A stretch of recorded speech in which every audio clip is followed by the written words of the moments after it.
What's going on, everybody? Right now at hostile.com, we have the flavor of the month. And this month, it's chocolate peanut butter and vanilla. If you get there right now, you can pick up those things. And a couple of our awesome deals right now. Our pre-workouts, Hostility Foundation is $24.99. No code needed.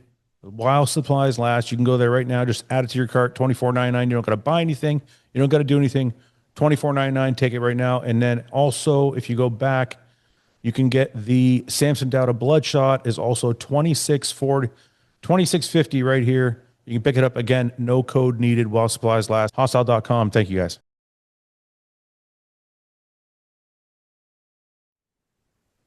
What's going on, Ben? How are you? How's the UK? It got grey, man. It got really fucking grey. What do you mean? What happened? Like the first 2 weeks when, like over Christmas, it was cold but bright blue skies, right? Yeah. And then slowly the grey filter of the UK Yes. consumed. I'm like, fuck, man. I just said this to Paul the other day. We were talking about he's like, I want to go to the Arnold UK, and I'm like, I don't think I ever want to go back there again. It's the worst time of year, in fairness. Like the February, March, April time is like that's the only time I've been grotty. there. Yeah, it's grotty, man. Not a good time to come visit. Well, no good reflection of what we have. In fairness to the UK, Canada's not really any better at this time. So I guess it's not your fault. I just feel like yeah, right. It's not my fault. The weather is not my fault. I just feel like it's fucking always raining there. I'm like, what the fuck? It's like so gloomy. Like at least here, like today, like today, there's a fuckload of snow. Yeah. But it's sunny as fuck. And I'm like, okay, right. I can deal with it, you know? Yeah. It's like grey filter, man. As soon as you feel like grey filter and shit, yeah. Like now I know I figured out why everybody from the UK is the way they are. It's like they live with this like cloud over them at all times. Yeah. Literally. Yeah, literally. It's bad. No, how is it otherwise? Visiting family and shit. It's good. It's been a lot. My sisters think she's the fucking queen or something. What do you mean? Like a week-long celebration for her birthday. Like, come on. We've done this or dance already. How old is she? No, it's good. 40. It was her 40th. So you don't really get a big deal birthday. Well, I guess at 40, yeah. 40 is kind of like over the hill. Like that's like the top. 40. That's like the peak, and then it all goes downhill after that. All right. Like we were having this conversation because like in 2 years I'm 40, right? And I'm like, I don't care to do anything. Don't do all this fancy shit for me. I can't believe you're 38 years old. I know, right? Every time I think of you, I still think you're like 33. Why? I don't think I look old. I feel like I'm aging and nobody else is. That's what it feels like. No, Paul got old. Paul got old. Paul definitely looks like he's 60 and he's Paul really got old. He's still Jack though, in his defense. Yeah. He's still Jack. No, so you're there for your sister's birthday and other stuff. But it's good. You're happy seeing everybody. You haven't been back in a while, right? I mean, you were there, what, last year or the year before? Well, the Arnold was the last time I came back. Yeah, so 2 years ago. Yeah. And then right before that, we were back for Christmas that same year. But that was like the last time, yeah. Mm. Yeah, it's good. Yeah, I think we're planning some big family reunion in Mexico in the summer, which would be cool. Oh, that's nice. That's fucking easy for us. Can I come? Yeah, you just drive there. Yeah. Yeah, right. No, man, open invite. I wouldn't put the invite here, but yeah, man, I'll tell you where hotel. Yeah, we're not inviting everybody watching, just me.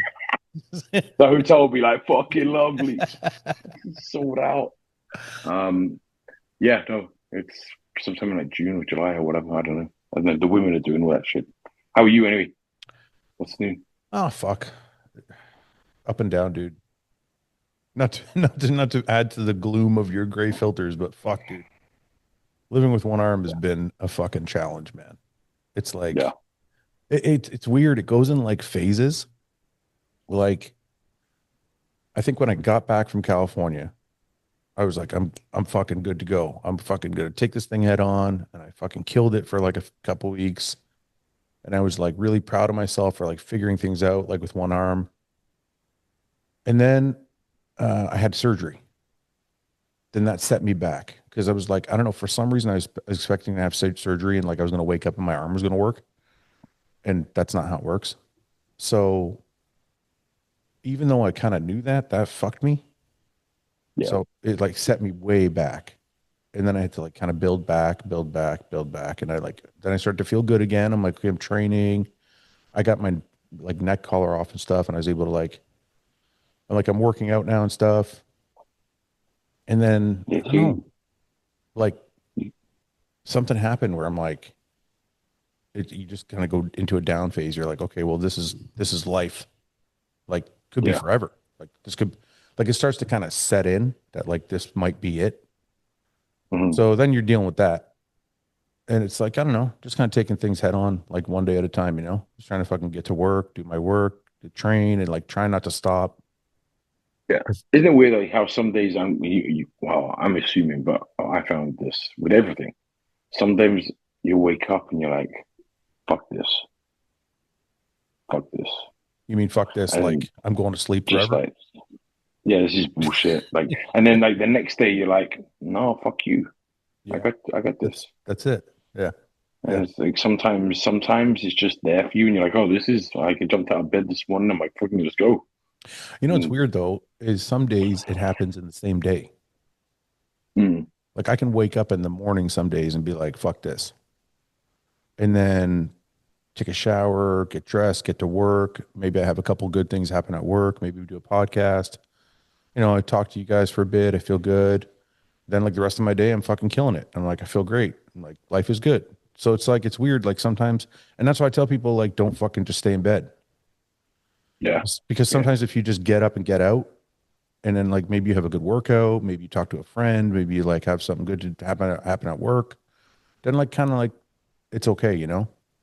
See, you know what I found, and it's counterintuitive to the typical bodybuilder in me and everyone else. Like, and I started this like before I came back here for like a month or two, and I got back into it recently since family left. Is like waking up and training fasted, Yeah, I like that. and like this morning I got back home. I went and trained. I got back home at like 8 o'clock in the morning, Hmm. and I'm like, I have ticked off the thing I was needed to do for me, Right. and it's done by 8, and now I've got the The whole whole day. day clear run. Boom, I can be like productive. Because I find sometimes, like, you know how it is, like if you train at the end of the day, I'm in a sour fucking mood all day because I haven't trained. Yes. And then by the time I get to training, I'm fucking dog tired anyway. I'm like, oh man, fuck, I can. Yeah. Ugh. But Whereas actually, I'm a nicer person if I've trained, right? If I've yeah. gone and got after it and I had a good session. Wow, you're not a So I'm nice like, person. You're not, yeah, you're definitely a nicer I'm a person. nicer person. Yeah, I'm not nice, just nicer. But I'm Hello, much Joe. more tolerant of people. Hello, Carl. Hey, What up? How are you what guys? up? Oh, Okay. yeah. Good. These two beasts don't have the luxury of training fasted, do they? No. No, I hate that shit. Just to You know, no. just to put that you to know what's bed for anybody watching, just so we're not having a debate about it. Maybe it's a debate. I don't know. Training fasted is not the way to build muscle No. optimally. Are we Uh-uh. all in agreement on that? Agree. Ben's gonna I I argue with me. agree. disagree. I disagree. Disagree. Okay, tell me. Although Disagree. I saw Ben today and his legs are back in action. They look big. I just I Okay. disagree. And I'm sure if you want to pull a fifth member in, and I will have him on my side of the courtroom here. Cooley Priest. Just hold on a minute. Just I don't No, need. We're no, not. we're We're going to not going war to have right an off the bat. argument. No, We're not going to. yeah, we are. Wait, We're starting wait. early. We're going to start early. We're going to fucking argue, right? I don't have We're it in me good. to argue today. Listen, we're going to have a conversation. I want to know why you think eating before training is not the optimal way. What is What's that? I going can hear on? something. Whose house is that It's happening at? it's here. Sorry. There's Okay. someone that just come at the door. Oh, okay. Tell me Mute why yourself. it's not optimal to eat first before training. Oh, do you have to fucking put everything in a box? I didn't say it's not optimal, but you can grow plenty of fucking muscle Oh, I didn't say you couldn't grow just without. fine. No, that's see now you're changing it. I didn't say you couldn't grow Ooh, without training fasted. I said the best way to grow. Like Mm. if you're let's say you're in a time crunch You're like, I'm like, Ben, you have 1 month to put on 2 pounds of muscle tissue, or 3 pounds, or 4 pounds, whatever the maximum limit is. What are you going to do? Are you going to train fasted, or are you going to eat first? You're gonna turn me into this arsehole because it depends, right? If I have, okay, let me put it this way. Let me put it this way. If you wake up fasted and you have 2 hours, right, Yes. clear, Yes. versus later in the day you have an hour clear, I'm going to tell you to take the time in the morning, train then. You're going to rush less, and you're going to be able to have a more effective Oh, I don't need workout. more than an And hour. I don't and need the more than and an the hour to train and the anyway, food. though. Okay, but if we're going to train properly, then you might need longer. No, So you don't. Joe, okay, how but long for are the you rest training? of us, Joe, let's say not on a leg day. How long are your training sessions on average? Oh, it's about like 45 minutes to an hour max. Yeah, that's most people, Ben. What are you talking about? so you need a 2 hour window because you got to eat, and afterwards, Oh, like, what, between you're all that literally going to stuff. have Yeah. a Yeah. fucking 1 hour. I'm okay. Just say you're in a time crunch versus the morning's a little bit more Free. relaxed for you. Yeah. Yeah. Okay. Now, if your headspace is better, and we were just saying, versus if you're going to be out like Carl was, working up a fucking pole doing manual labor for 9, 10 hours, then maybe I you was want to like, wake I up and thought I was train like, oh, faster. Carl's a stripper.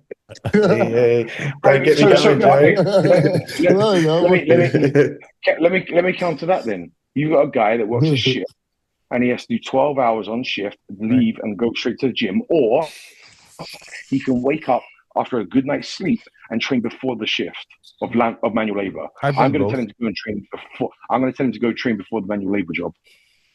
I always felt like I got better workouts when I had some food in me, regardless of time. Like, obviously, if I only have half an hour, that's So, useless. But I'm saying, so like, I listen. I always thought that until I actually went and trained faster. I'm like, wait, I'm no weaker. My pumps are actually better because I wake up a bit more insulin sensitive. And as long as all my meals are exactly the same, I ate 1,000 grams of carbs yesterday or today. If I train before I start eating that 1,000 grams of carbs or not, it makes no fucking difference in the long I know run, you're, man. I know you're going to think that I don't know what I'm talking about because I haven't tried it, but I did because before like the accident, I was training fasted for a little while and I did feel great and I had great pumps and I'm like, okay, this feels pretty good. I don't need to fucking eat, but I also wasn't in my prime.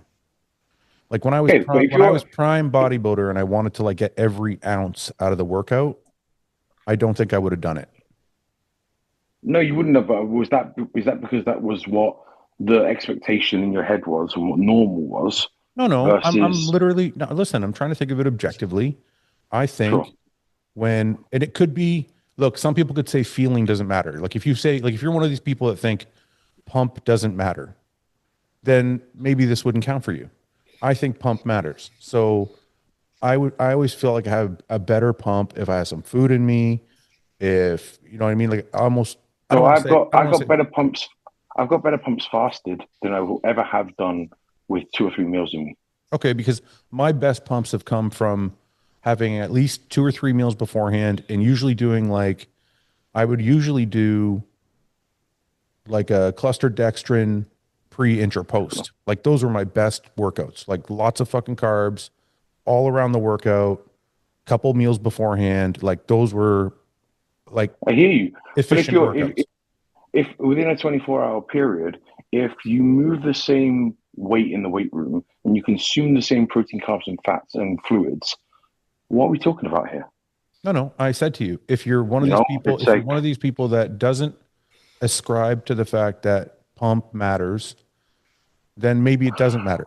But I feel like if I'm getting better pumps, which I did, and also if I feel better and I can lift, like if I feel a little stronger, then that also matters, even if it's mental, because like you always say, your mental matters.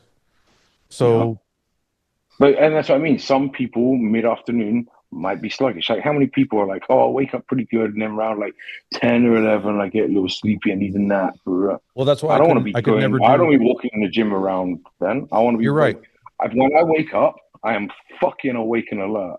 You're Cool. Put right. me in the gym. Watch me I go to could work. never do like a 6 p.m. workout. That to me would be like I'd be tired and Right. fucking. And that's what I'm saying. You have someone that goes and works on, say, an oil rig, and they're doing a 14, or they're a firefighter. I'm like, man, go train before. Okay, but now we're talking about like really anecdotal, individualistic, like kind of things. Like if we're trying Sure, to but talk that's all we're about doing, right? if we're trying to talk about like if there's any science behind it, I would have to look up a study. I don't know a study, but I would assume that eating beforehand is more beneficial. I think it's really situational. I think it depends where you are within your year, like prep, off season, whether you're full, whether you're flat, whether there's Joe, what different do you think? You have any situations. thoughts on it? I think most people will train with food because there's that whole like you can't perform like a car won't be able to drive without gas in it kind of thing. You ever heard Mhm. that phrase? Yeah. But like Fouad was saying, like that pre-workout meal is a big deal when it comes to training performance for me. I mean, I know Jay Cutler's talked about it and stuff, but I do get better pumps with specific meals prior to training. That's just me, and I feel like a lot of these products are made like the cluster dextrin and stuff, intra carbs, all that stuff was created Yeah. to make better workouts, meaning those calories are for a reason, Joe, right? we lost you for a second, Joe. Are you there? See, his point's invalid. They cut him off. Hear me? His You point guys doesn't hear me? count. His point doesn't You hear count. He me? got cut off. Yeah. No, I was just Sorry, go saying back that to the you were best of the saying best something have about the always trained. products. Oh yeah, the products were created for better workouts. I mean, they're ingested prior to training, intra training. So the best of the best have used these products or eaten and Wait. used it for performance. Jay did plenty of fasted workouts then Did he? as well. He's Yeah, always talking about how Not the during most his career. important meals of the day. I've, Yeah, Not during his we're talking career, about Ben. peak career I've I'm performance. not seen talking him about train post when career. he was training. No, when he trained twice in a day during the prep. I'm sure the first one was a fasted. Never, dude. Never. Ben, No, Jay is like religiously cardio, first meal, train.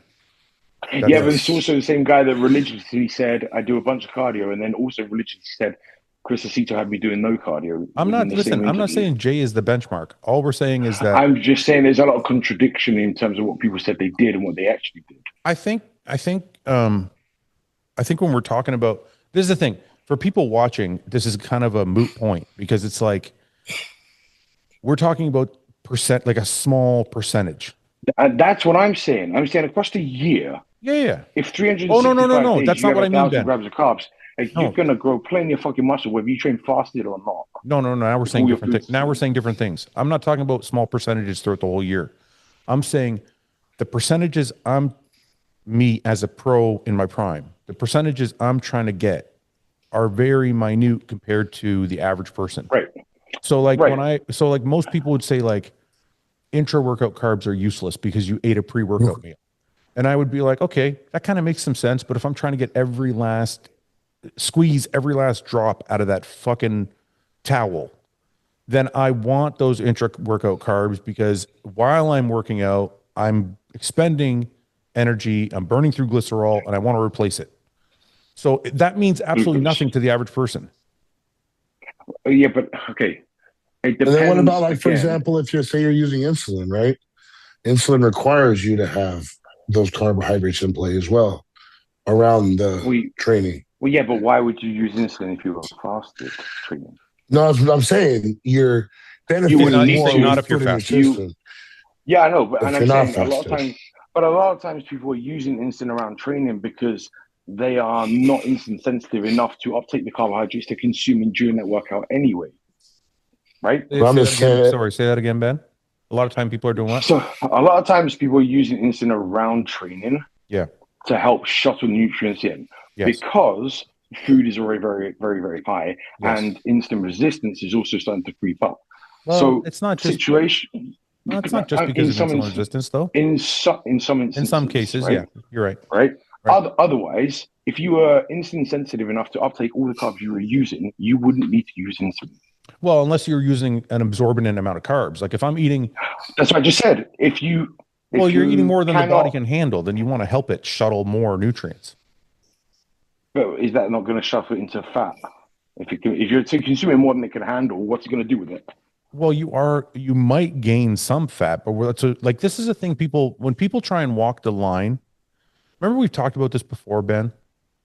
When people try and walk the line between like, I don't want any fat at all in my off season, they usually end up not getting everything out of their off season. It's okay to Sure, spill over a bit to get all of the but max out of your body. okay, listen. If we're comparing race cars, which you three are, right? At Your least two. bodies I'm broken know down. I'm a broken down race car guy. you're okay, but your body used to know what to do with food, right? Let me tell you, like, real quickly. There's a big difference in terms of genetic differences between the guys that are born to bodybuild and they know how to their bodies know how to nutrient partition. Now, if you get somebody that it doesn't have that genetic setup, Mm-hmm. it's not a good idea to give them intra-workout carbs. Okay. Let's get away. We're going too close. We're doing too specific on the intra workout carbs. I guess let's go back to the original discussion. Carl, you're a coach as well. You and Ben are coaches. Joe, I don't know. Do you coach? I coach a lot of lifestyle people, not More much competitors. Yeah, because you look like a lifestyle person. Yeah. That's what I do. Carl, just give me your opinion on this. If I gave you 1 month and I said, Carl, I want you to build the maximum amount of muscle you could build in 1 month, what would your stance be? My stance would be to add in carbs or some sort of carbs.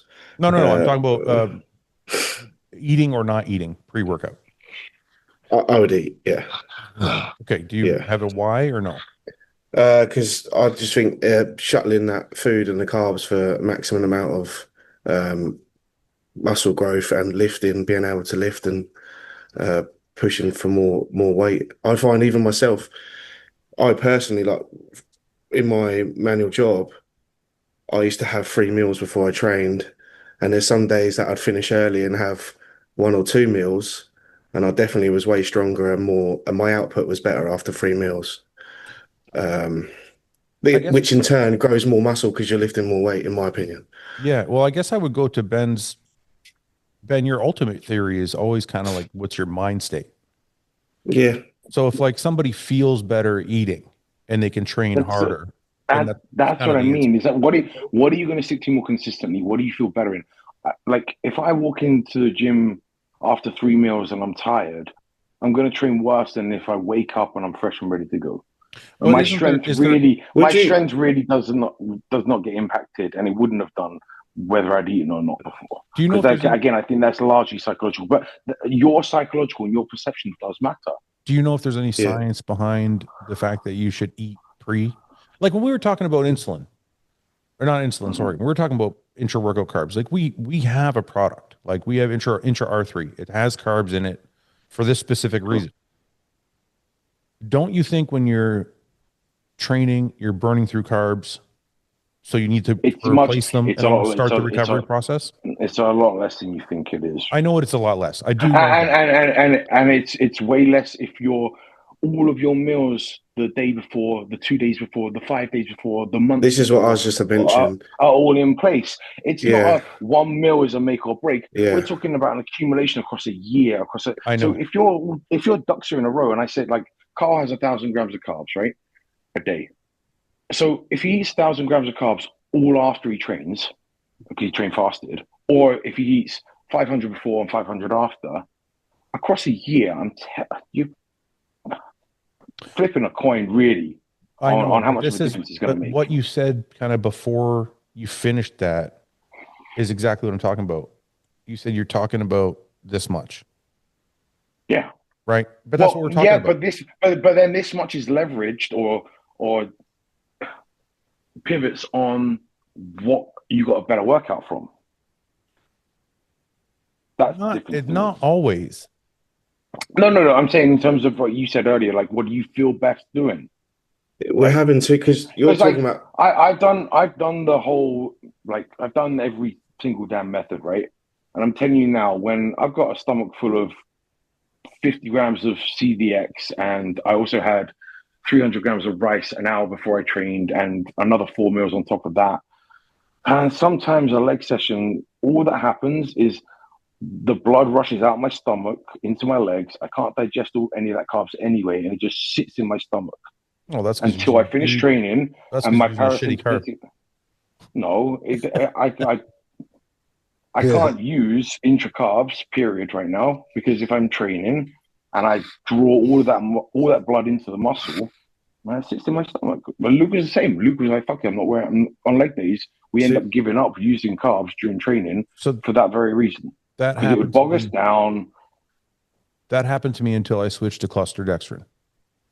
Even with cluster dextrin, like at some point, there's a limit where your stomach is like, "I'm still digesting 3 meals before, mate." It depends. You're right. It all depends on your diet. It all depends how you're digesting everything. And if I got to a place with John where the diet was set up in such a way that I felt good going in. We could do 50, 50, 50. We would do 50 pre, 50 intra, 50 post. And I felt good all through it. And I was growing, like, my off season with John's my first off season with John was fucking incredible. But if you'd have done 200 2 hours before and 200 an hour after, across an off season. There's an argument for that. I'm not saying there's not an argument for that. There is definitely an argument for it. But you're still eating the like look at Samson, right? I've watched Samson eat fucking spaghetti bolognese in the car park and walk into a gym. Samson's not part of this discussion. No, only because he literally eats 2 minutes before he trains. Like nobody else eats it, and then he's like, "Oh, we're gonna start warming up." I'm like, "Man, there's no fucking way you can't." Like, you know? No. Most people need like an hour to digest the food. No, Samson doesn't count for this conversation. But anyway, I mean, look. And again, if you're gonna go, sorry, real quick, if you're gonna go for theory, having high insulin and high blood glucose is a surefire way to make you sleepy and tired. If we're going based on home feel, I always feel better with food. I can't wrap my mind around, like, look, man, I'm trying to picture back to my days when I was eating a lot and doing, like, peri-workout nutrition with John. Like, fuck, dude, I was firing on all cylinders, like everything. Like, my strength was through the roof. Right, but it relies on you being insulin sensitive or taking insulin. Yeah. Okay. Yeah. Same thing, right? I mean, kind of. Yeah. Which I'm telling you, in the morning, when are you most insulin sensitive in the day without taking exogenous insulin? When is your highest point of being in the morning, sensitive? right? Okay. So inherently, if you remove exogenous insulin, you're, in theory, because the way I would do it is train fasted and start drinking cluster dextrin about 20 or 30 minutes into the workout, right? Would be another approach. Yeah. To sustain the workout. But really, unless you're deep in a diet, your body has enough fuel in it to get through a hard, heavy workout. Agreed 100%. Again, we're talking about percentages. I think if we're having this discussion talking about the average person, or even the average lifter, like weekend warrior kind of who wants to put on some muscle, they could probably get away with it. I agree with you. But I think we're talking about the top 10 at the Olympia. I think we need to wring every drop out of that stone. Okay, sure. But if we're talking about the majority of people that are listening to this, they're not top 10 Olympians. I agree. But again, just hold on a second. That's how people think of it, right? I'm not a top 10 Olympian. But think about what I just said. If we're trying to wring every drop out of the stone, which is what an Olympian is doing, this is what we want to do. So if you take a race car for Mercedes, the best bits of that race car trickle down to the cars that are built on the street. Same thing. If we're taking the race cars in the top 10 at the Olympia and they're like, hey, all these guys eat before they train because it's going to get every last drop out of that stone. Well, let's trickle that down and see if, like, the majority of people can get that as well. That's kind of what we're trying to do. We're not telling people to do what we do, because the average person doesn't have fucking time. They have kids, they have a job, they have fucking... They don't have the genetics either. And that's what I'm saying. And they don't have the genetics, but we're saying this is the recipe for us. Take from it what you can. And if you can't train, if you can't, but that's what I'm saying. If I'm saying, in my experience of being a coach and working with you guys and with the Yes. rest of the population, Yes. most people would do better not touching intra-workout carbs, especially. Well, look, for the average person, I don't necessarily think intra-workout carbs are a big thing for the average person. We created that product for like more for competitors, like people who are like The serious optimal, and right? yeah, Yeah, getting every yeah. last thing out of it, But, right? but then again, you go to the other thing of like, how do you get the most amount of saturation? What's to deplete a muscle first, right? Sure. So if I train fasted, I'm gonna get, as long as my strength doesn't dip, which mine doesn't typically, especially in an off season. If I'm my overall daily consumption is in the surplus, but I train fasted, I'm creating a deficit. Now all that food that I touch right after gets Right. shuttled right in. But that is counterintuitive to an off season.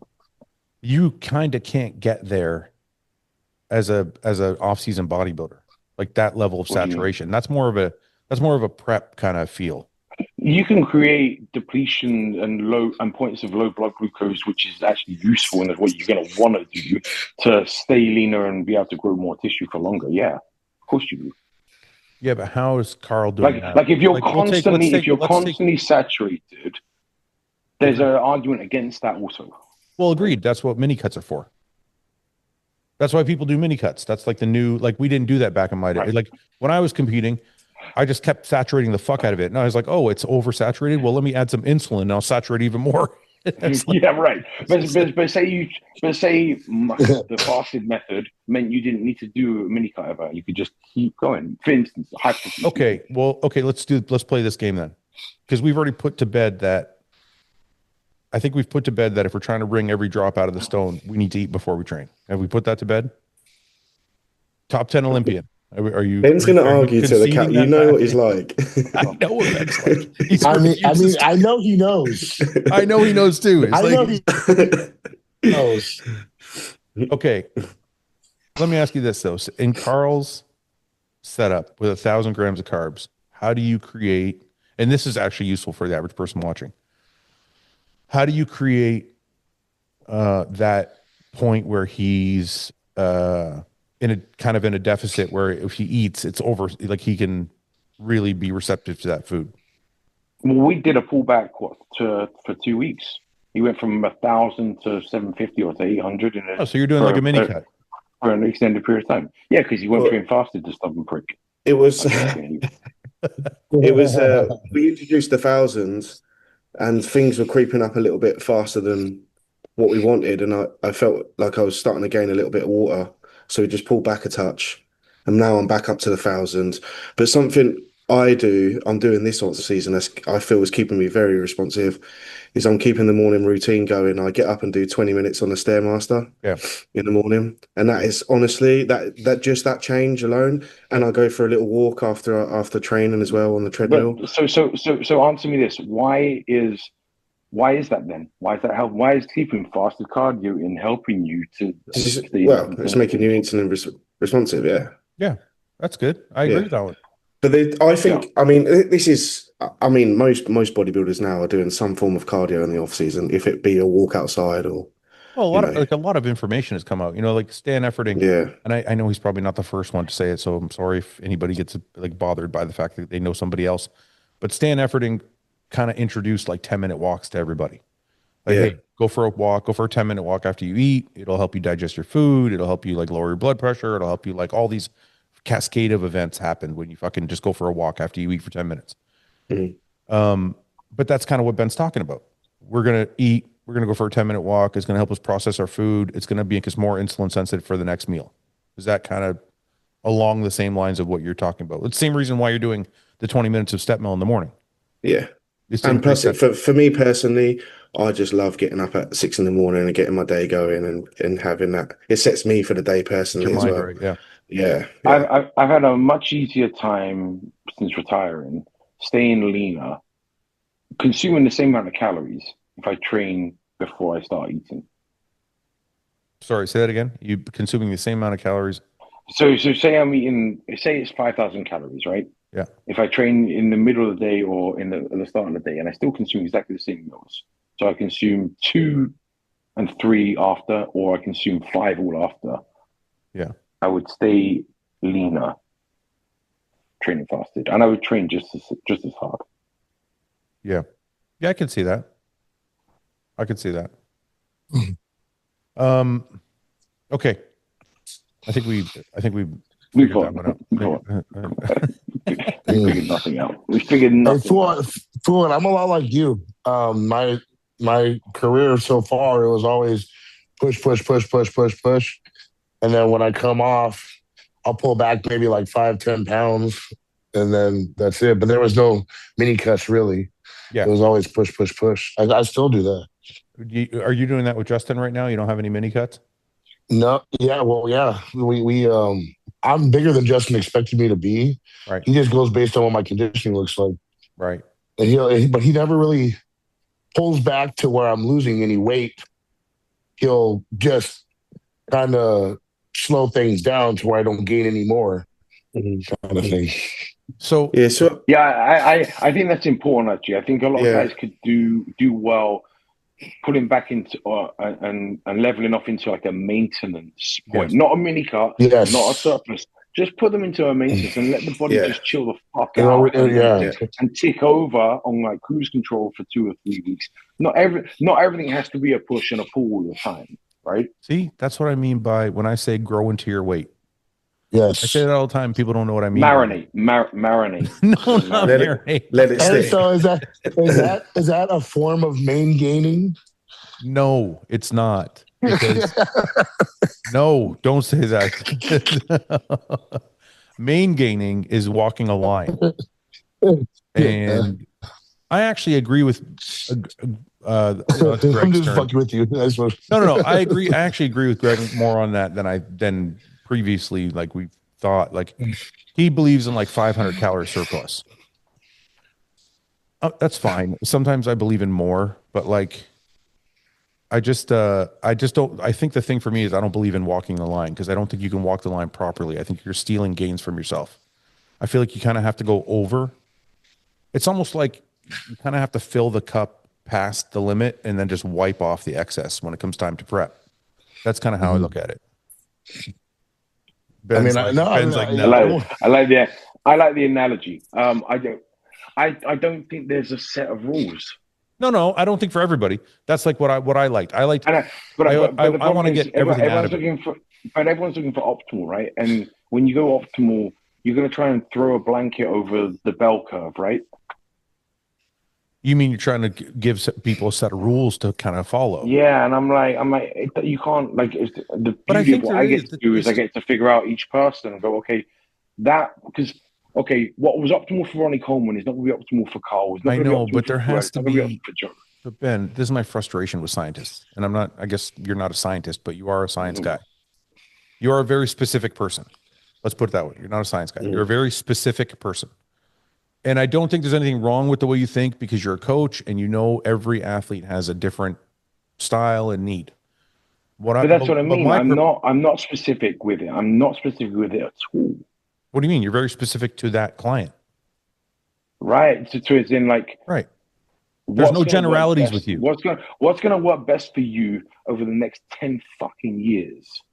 I know, but I'm saying you don't speak in generalities. You're very specific to Carl or Jacob or whoever you're coaching. Right. Everybody's different. That's also my direct job, right? I get to do, and that's why I said I get the luxury to do that. I know that, but I think as a coach, as somebody watching, what I would want is, yes, I want to know in the weeds, like all these little details, but I also want to be able to take away something. So like, there has to be some generalities. Like over the course of 1,000 clients, what have you noticed? Well, I've noticed when they eat before they train, they get a little bit better workouts. Or I've noticed when they train fasted, they get better workouts or whatever. Like there has to be some generalities that you pick out, or else there would be no fucking rules to tell anybody. You have to be able to give people information, right? So like we can all agree to this. We've all ate like fuck and trained like fuck to grow. Yeah. From being but then that gets into an 150 pound guy. But then that gets into an argument of what's trained like fuck. Yeah.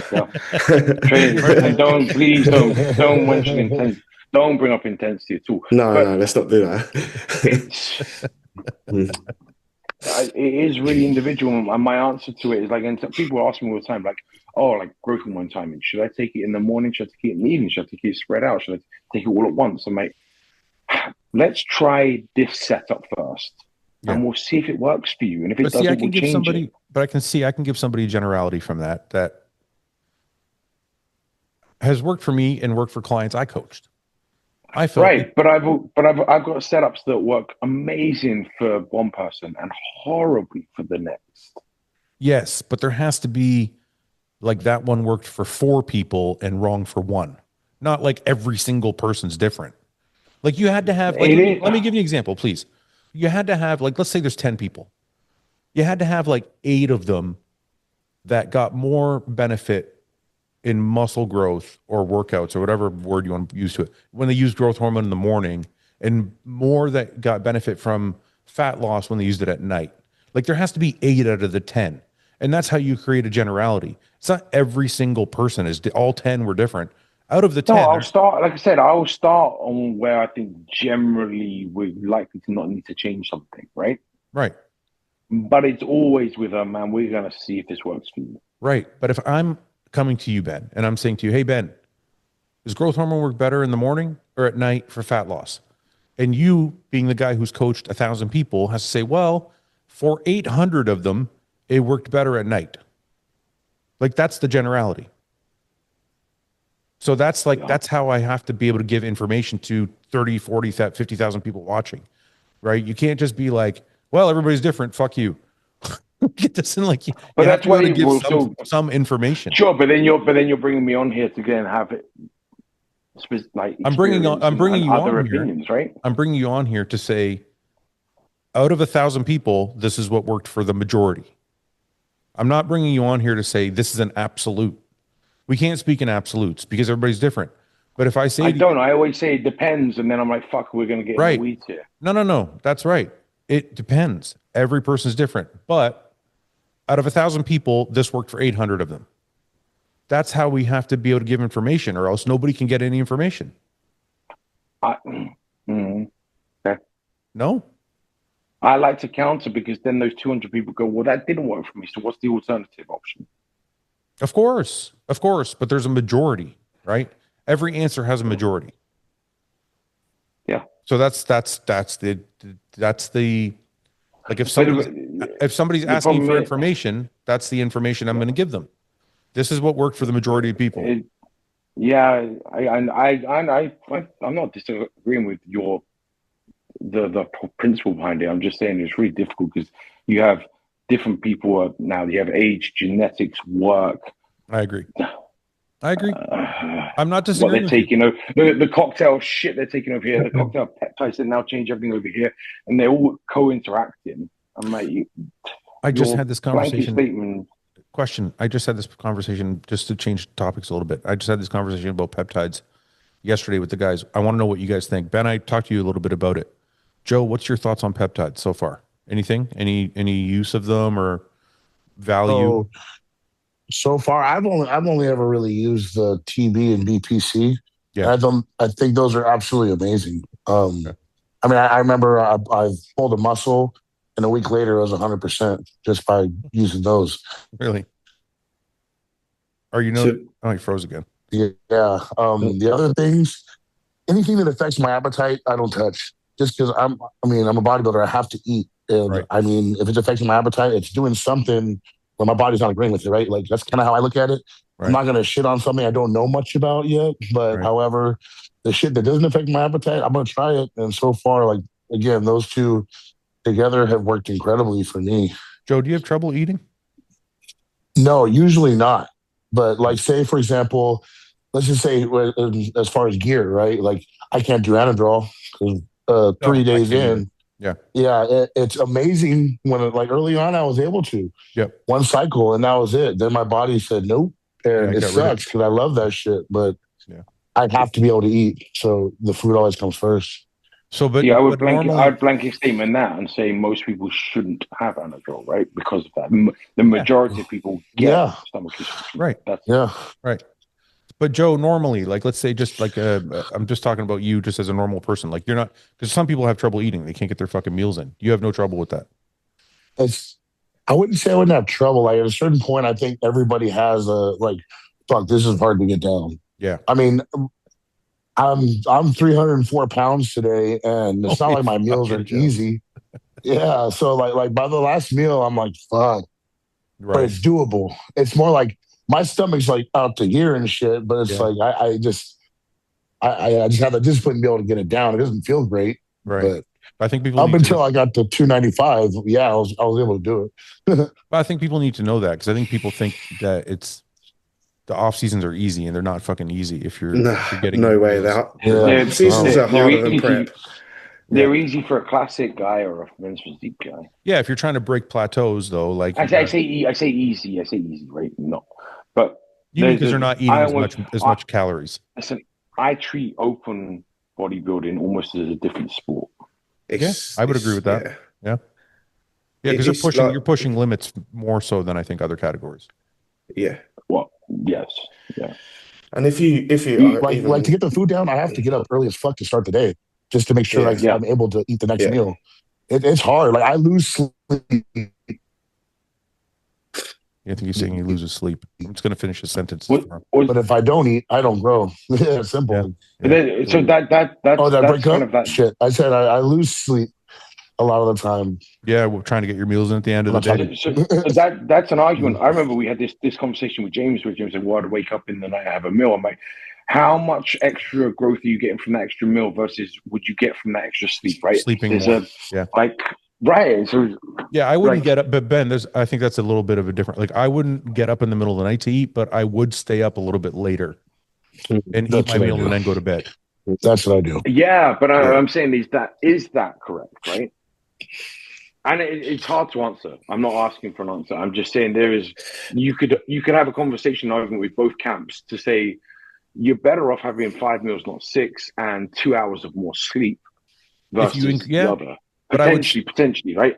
but I would say if you did that, then I would want to increase my 5 meals, like to bigger meals. Right. Your Yeah. same I calorie was gonna intake say- across 5 versus. Yeah. Yeah, the So- calories have to get in. That's it. That's how you gotta do it. I actually did what Ben just said at the last, like me and John figured it out, our like second, third off seasons together. I actually went to 5 meals instead of 6 in the off seasons. I always kept missing that last meal. I kept fucking falling asleep.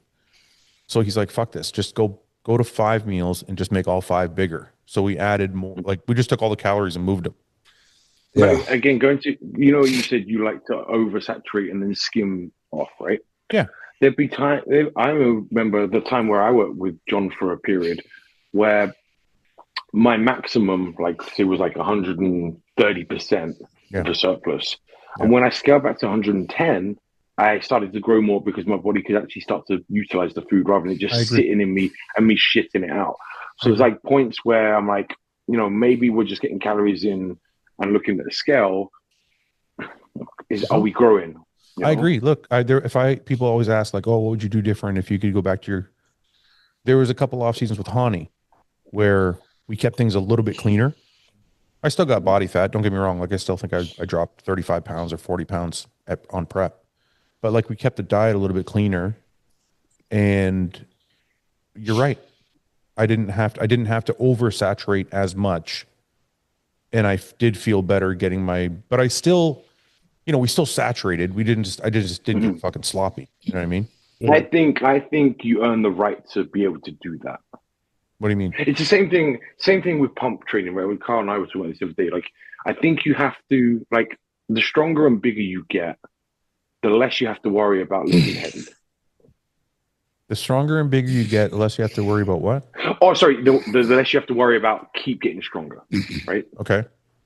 Because you have to earn foundation strength and bulk, but now you can work, instead of going and doing maybe like crazy heavy workouts, you could knock 20% off of that as an experienced bodybuilder and get a bloody good workout in that stimulate the muscle without trying to get stronger within every workout, right? Which some people are the logbook crew, right? But I think you have to earn the right to do that. You have to earn all of the tissue and the baseline strength. If you walk into a gym and you can only squat 2 plates aside, Yeah, you haven't earned it You yet. don't have the right to do a pump workout and grow yet. You've got to get stronger. You're saying if you've built the strength, then you can play with connecting in different ways. Right, Yeah. But you yeah. have to And then build the same with strength and the first. same with food. You don't have to like go I into agree. such a huge surplus to keep growing. Like you have once you have tissue, Right. muscle, Right. you have more ability to stimulate it in other ways that are, Yeah. you know. I agree with that because there's only certain limits you can get to as a bot. Like most pros are going to squat on average 4 or 5 plates. That's on average, like where their kind of like benchmark is for most pros. There's not really any need for most guys to like try and keep pushing past to go 6, 7, 8 plates, right? Because then you're just getting into to injury territory. So I agree with what you're saying. Once you've reached that place where the body is pretty much like 4 or 5 benchmark, now you can go back and squat 3 plates for 20 and feel that. You do 3 sets of 20 with 140, This is what we've introduced into my off season just now, literally. So I'm doing 2 heavy sets, 2 sets instead of a heavy and a back off, because last off season I was inclining 4 plates for nearly 10 reps. Now, could I go to 200 this off season? Probably, but then, like you said, that's going to start entering injury zone. Same as I was doing like 8 plates on the Cybeck hack, 7.5, 8 plates. Now I do it at the end of a session and do 5, 6 plates, and my legs are toast. Cybex hack? Yeah, well, the most I've done is 7.5. Sorry, Fucking and now I do 5, 6 plates at the end of a workout on the Cybex hack, but I'm toasted. I saw you squatting. You put a post up. You were squatting. Oh yeah, that was when How I much was that? So the most I've squatted is 6 plates. And I was 24 at the time. Yeah. Joe, what's the most you squatted? Squatting was like my thing back then. Like Smith squatted, the most was 7 plates for 7. Okay. Free bar? You don't do free squats? No, because I get too much. If I was going for power, I would do it, but I was trying to build my quads. So free bar, I'm like glute and hammy dominant. My body just turns into a power squat. I can't stay upright. Oh, so you use a lot of like glute and low back. Yeah. So I have big hammies. That's why I used to free bar. And that's before I was understood bodybuilding, really. That just kept growing. Yeah. I want to go back to eating. Have you ever, Joe, when you're eating your last meal, you said you have a tough time getting it in. You ever switch to like a shake at the end of the day? Because that's kind of what I did to make sure I got in all my last meal was usually my first meal and last meal was usually a shake because it was just easy for me. Yeah. So I'm gonna break down what I've been doing to make this happen. So my last meal is cream of rice because it is easier to get down. Yeah. And then pre and post workout, you guys are gonna make fun of me for it, but it's Pop-Tarts and protein shake. Okay.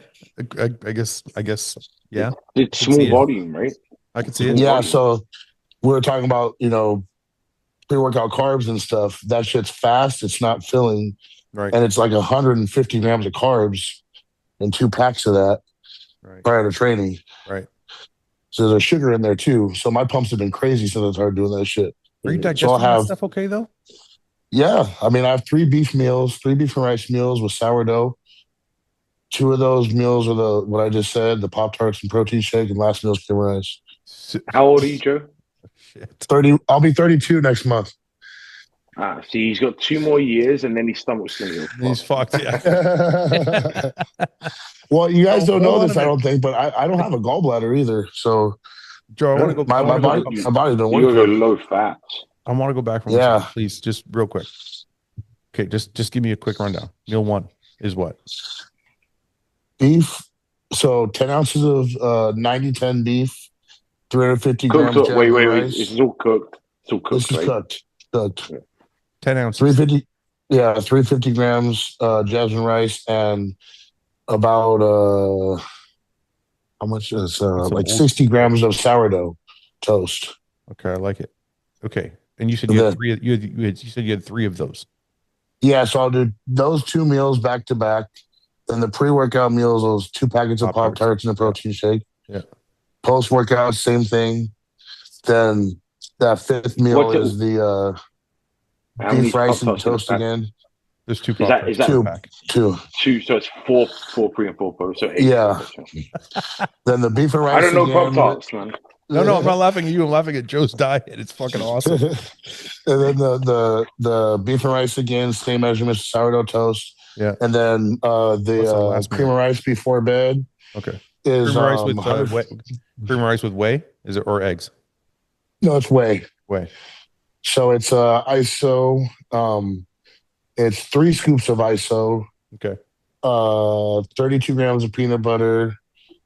30 grams of granola. God. Dude, just listening to his diet, Ben. Just listening to Ben's to Joe's diet brings me back to my stomach aches of when I was competing. It's a fucking dude. There is so much fat in your fucking diet. Yeah, the fat. It's only the fat is only around. So peanut butter at the end of the day is only like in the granola is only like I think it's like 25 grams of fat total. I know, dude, but all the ground beef. It's the ground beef and is 27 grams of fat. So 27 times 3. Yeah, it's about like 120 grams of fat, I think.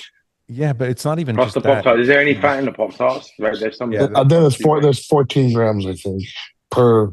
So you're looking at 150 grams of fat in a day. But it's not only that because Joe, if you looked at it this way, right? This is what I found in my diet, in my career, and everybody's different, so everybody processes things differently. If I took that same macro count, but I was eating like white fish and avocado, or even like say oil. I used to do like chicken rice and coconut oil, or even olive oil, right? I felt like it would just skip, like my body would just fucking burn through it like quick, right? Because the ground beef just always felt like it took longer. Well, that's the protein, not the fat one. That's the protein takes longer to digest than the. Yeah, that's what I'm saying. It's not the cough. Yeah, I know this is probably placebo effect, but honestly, I feel the best gym performance wise with ground beef. I don't know why. I agree, 100%. I agree, but I feel like 3 is like holy fuck, like that's. The 3 is very recent because I got so sick of chicken, and my chicken meal had added fats to it. And it was honestly grossing me the fuck out. I said, "Fuck, it's pretty much the same if I just do the beef with no added fat." Yeah, so that's what I did. You know what? When I was pushing food, cream of rice wasn't a thing. Yeah, and so I was like, man, I'd have such an easier time trying to get that 7,000 calories in back. I was doing oats and rice. I was doing rice pasta. I got a lot of calories in that way. Well, my morning shake I had like 4 or 5 in the morning would be a whey shake, but it'd be blended with oats. And I'm like, man, if I didn't have to blend those fucking oats. Yes, I agree. Oh, by the way, for anybody that's watching that works with Justin, these were variations I made to Justin's plan. So there's the plan. They're all going to call me like, I want Joe's diet. Yeah, what the fuck? Where's the Pop-Tarts? Yeah, I was like, I should probably fucking say that. So I just do when things get difficult, I don't bother him. I know how these things work. Right. So I'm just like, okay, I just need to make sure I get this shit down. So how can I make it a little easier for myself? Right. Instead of hitting him up, hey, can I do this or this? No, man, I know how it works. Right. I'm on my off season. Now, when it comes to prep, whatever the fuck I'm supposed to eat, I eat because I can easily get it down. It's way less. I think a lot of pros are like that. I was things are a little different with you, Ben, because I think when I was, or even just now, things are different. I shouldn't just say just with you. Why? Well, because you stay on top of you're on top of like Carl shit all year. This is what I'm trying to tell you. It's individual. Yeah. Dean and Carl have very. No, that's a very individual thing. Some people just need more guidance than others. Jacob, and like honestly, like you get to work. Luckily, I have like a privilege to work with some very, very good guys, right? Right. And it's very fun to see a physique that knows what to do with food and drugs and training. Yes. Yeah. Right. But it's not that if we're going to be throwing blankets around. We're not throwing. Okay. No. I'm just saying that these guys, like Joe's just said, he made those adjustments, right? Mm-hmm. Because he knows what he's doing, but he knows what he's doing because his body also tells him, hey, I know what to do with this shit. Sure. Right. Mm-hmm. And not everybody's body is that kind of receptive to that, and they'll go to shit. I mean, there's no way I could do Pop-Tarts. I'd shit my guts out. No, fuck it. No. My stomach would fuck. Joe, what about? So, Yeah, I just don't know because you said you are getting all the meals in easily right now or not? By the last meal, I'm still getting it down. It's just a little harder to get that Have last you one tried down. doing like a lower fat beef, like a flank or something? So we did, but we went to 90-10 for the calorie thing. Oh, you It was wanted the just about extra, like because yeah. because it was so much food for me at some point. The fats were just more of a, hey, this is just an easier way to get in calories, and it hasn't affected me as far as like I can eat my next meal when I get there. So I'm until that just 30 starts ounce, I'm happening, just gonna throw 30 this. ounces of beef. 30 ounces of beef is impressive to get through. Oh my God, it's great. That's my old school diet. I was doing the Chad. Mm. We are doing 12-ounce fucking portions. I was like, what the fuck is Yeah, this? 12 ounces cooked, Joe. heavy. I'm like, what What? the yeah, yeah, that's a dude. lot. What? All my Nope. proteins when I was with Chad, 12 because No, ounces. like I work no with weight, no weight But you either, got to right? think It's just about it. Three no, of my well, no, there meals, was weight. though. Only Three on of my prep. meals. Three of my meals is liquid protein, so it's not so hard. It's like it's 30 ounces, but it could be 50 ounces, I guess, or 60 if it was chicken as well. So Right. it's only three meat meals and then three shake Shake meals. So meals. Right. but then it's you'll not have as some harsh as hardcore. You'll have the kind of camp of guys that would argue, and I'm not one of them, that would say you would grow more eating 60 ounces of the protein, Food. animal protein versus the 30. I'm not saying wrong or rightly. I don't think that's the case. I think you grow based on what you're able to actually digest and absorb, and if Mm, you mm. you that. know I did Yeah, I the, mean, the shit. This is what I've been Joe, I doing did pretty much. Joe, I did everything honest. This is honest to God. I did everything from 4 shakes a day to one to none. Hmm. I felt like two worked the best. Two helped me get in, like it helped me get in breakfast really easily, like quick out the door if I had to leave or whatever. It helped me get in my last meal when I was stuffed, and I could usually get the middle four in, That's plus typically plus a what my post workout diet shake. looks like off Yeah, season. yeah, That extra shake that I have, that was just thrown in there just for me to make it happen. But as far as what you're saying, I agree. The yeah. four meat meals. I'm gonna throw this out there just as a suggestion to anybody watching. And Joe, I don't know if you've already experienced this or not. MCT oil made all the difference for me. Using the coconut yeah. oil, like doing the Oh, man. chicken rice with the coconut oil. First of all, tastes delicious, but it helped me get in a fuckload of fat. And because it's a medium chain, it was like it didn't sit in my gut, didn't like make me feel fucking weigh me down. It was like really light, like pre-workout meal, chicken rice, You coconut oil, awesome. you have to Mhm. correct me if I'm wrong. Someone will know this. Your body doesn't, especially direct MCT oil. Your body doesn't store it in fat cells the same way, right? That's what I think. Yeah, Yeah. you're right. But so anyway, it's a good way to get cows in without slowing you down, without like, you know what I mean? Yeah, What do you think about fish? You don't like fish, do you? not really. If I had a choice, Yeah, I know. not really. I Man, I'm still a I eat mean, big that. fish guy. lu- I'm luckily, I never do fish and prep either. I did it one time, yeah. and that was it. The rest of I've been chicken and beef. Bet Fred you shouts at me every time I come to his house. He's like, "Really? More you know fucking what? fish." You'd be proud of me now. I've been eating fish every day. How Every day. converted you? Nice. What I'm Mhm. like, one? what sole. I think they call it flounder in the US. Yeah. It's Oh, just okay. it's a really thin fillet. It's not fishy. I just mash it up with my rice and avocado. It's fucking delicious, man. And it If feels you so pan light. fry that as if you pan fry it as well, you can get a little crisp on I either do. the. Yeah, I Yeah. do. And Yeah. you'd be proud of me because I started using steel pans. Nice. Oh, you got sent Yeah, some. okay. You got the hex. So, hang on, do I have to bring one next No, week? no, no, not the hex. I'm saying actual steel pans. Oh, an actual. Nice. Fuad, I thought you were going to pull one out then. See, I got it right. I thought he was doing that. Yes. I thought he was like, "Look I here." thought he was like, yeah. Yes. The amount of excitement that Seth had when you talked about that on that one Yeah, podcast. I actually got a new cast iron for Christmas from my in-laws, I got to learn and to use cast iron. all I get is like kitchen accessories I for know. I'm saying. presents now. I'm saying. I But got listen, I got a sous vide machine too. I got one. I used it. I don't like it that It's much. good. Fuck you, man. You didn't use it right. That's why. I probably didn't use I'll it show you. right. Plus, it's too much I'll show you. work. I got to put the fucking meat in the bag and then put in the water and Yeah, but I fucking. like cooking. Then I got to reverse sear it. Fucking all this shit. I'm like, fuck off. Fuad, do Anything you ever that use adds a the step Give It is out. Creamy?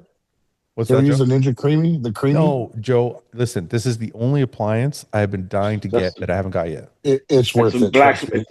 It's some black magic voodoo shit. I don't know It's how. good shit, bro. Like, honestly, people ask how, like, damn, Joe, you got peeled for that show. I don't talk about it much, but that Creamy came in clutch, man. When you have some crazy cravings, it's a beautiful thing to have. This thing. Good. You have like 3 cupboards Yeah. that are 4 appliances that you never use, and I can't believe this one isn't in it. I'm going to order it right now. And then Don't honestly, get that one. No, get the one with the Mr. Whippy function on it. What are you talking about? Mr. They've got a new one. Yeah, they got a bigger, better one. The soft serve one? The soft serve one? Yeah, don't get the cheap shit one, man. Get the big one. When's that? Go to the Ninja store and no, you This were one? there. You were right there. No, Go to the Ninja store. go on Amazon. Go on Amazon. Go where you just were. He said with Whippy. There you go. See, there you go.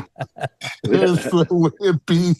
This Ninja thing? Swell. Look at that bad boy. Yeah, fucking go whole hog. Fuck, that looks man. badass. Oh, Oh, yeah, yeah, that's You can pretty make, really you can good. make cones and shit out of it.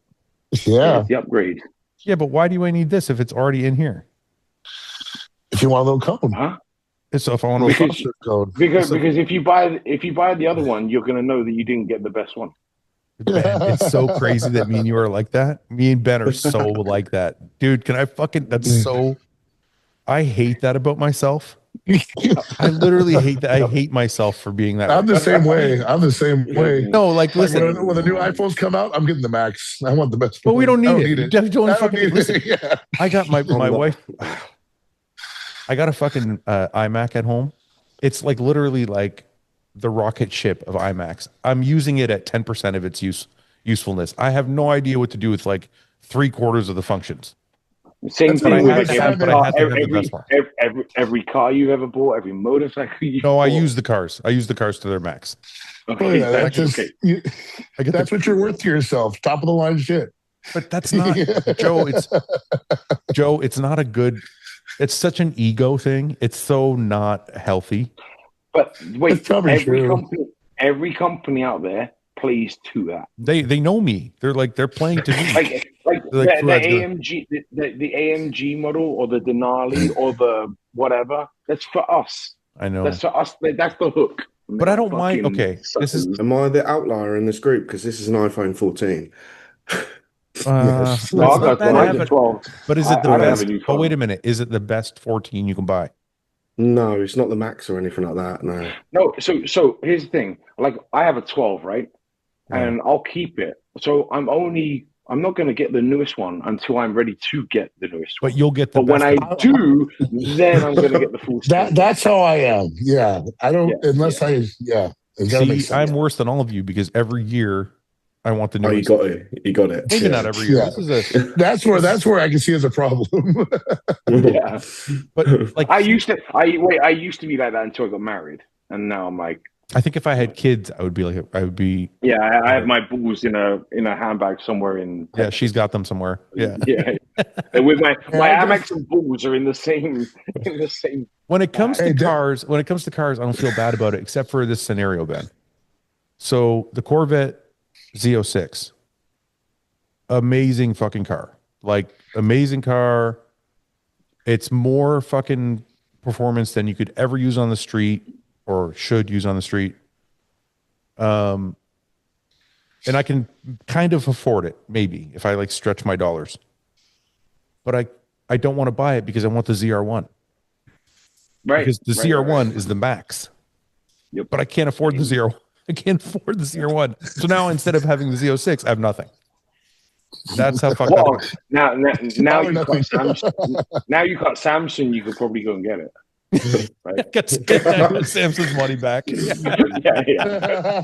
That's why. It's so That's fucked why. up, He's man. gonna be driving around in Too fucking soon. cars. Too soon. Too soon, man. See, fucking Joe. That's- See what I have to deal that's with. gonna be This clipped. motherfucker. It's been like 2 weeks. He's like fucking already letting loose. Him and Samsung are gonna be racing cars. Give him some together. time, bro. Give him some fucking time. See, you're gonna have to deal with Joe. This motherfucker doesn't even wait. He's like, just let him fucking rip. Okay, Ninja Creamy. Let me go back. You know, based on the conversations earlier, So when Ben and you were talking back and forth, I was like, sometimes I wonder if Ben just argues because he likes to argue with you. He doesn't really believe in something Dude, that he why says. do you think I like having Ben on the podcast? Okay, Ben and Ian. This is why Ben and Ian are my ongoing hosts. Because I know I can always pick a fight with them. It's Yeah. not, it's like very, very easy. All I have to say is the sky is blue today. They're like, no, it's green. And they will argue it's green. Great here. Great as fuck. See, there you go. Like Ben, like this is the thing, Joe. Ben knows in his heart of hearts that there is no fucking way you shouldn't eat before training if you want to get. That's what I'm saying. I'm like, come on. But he will fucking argue it till the end of time just because he wants to argue it. I have valid points though, man. You did have valid points. I'll give you. It was a valiant effort. Okay. I want to talk about this fucking thing. So what do I have to? Why is this thing so special? Because it does. Because it makes everything. you not fat. You're okay, not but fat what do you? anymore. But do you still have to use milk? Listen. You can get no. You can get water and 50 grams of whey protein. Good. Put it in one of those things, and it turns it into something.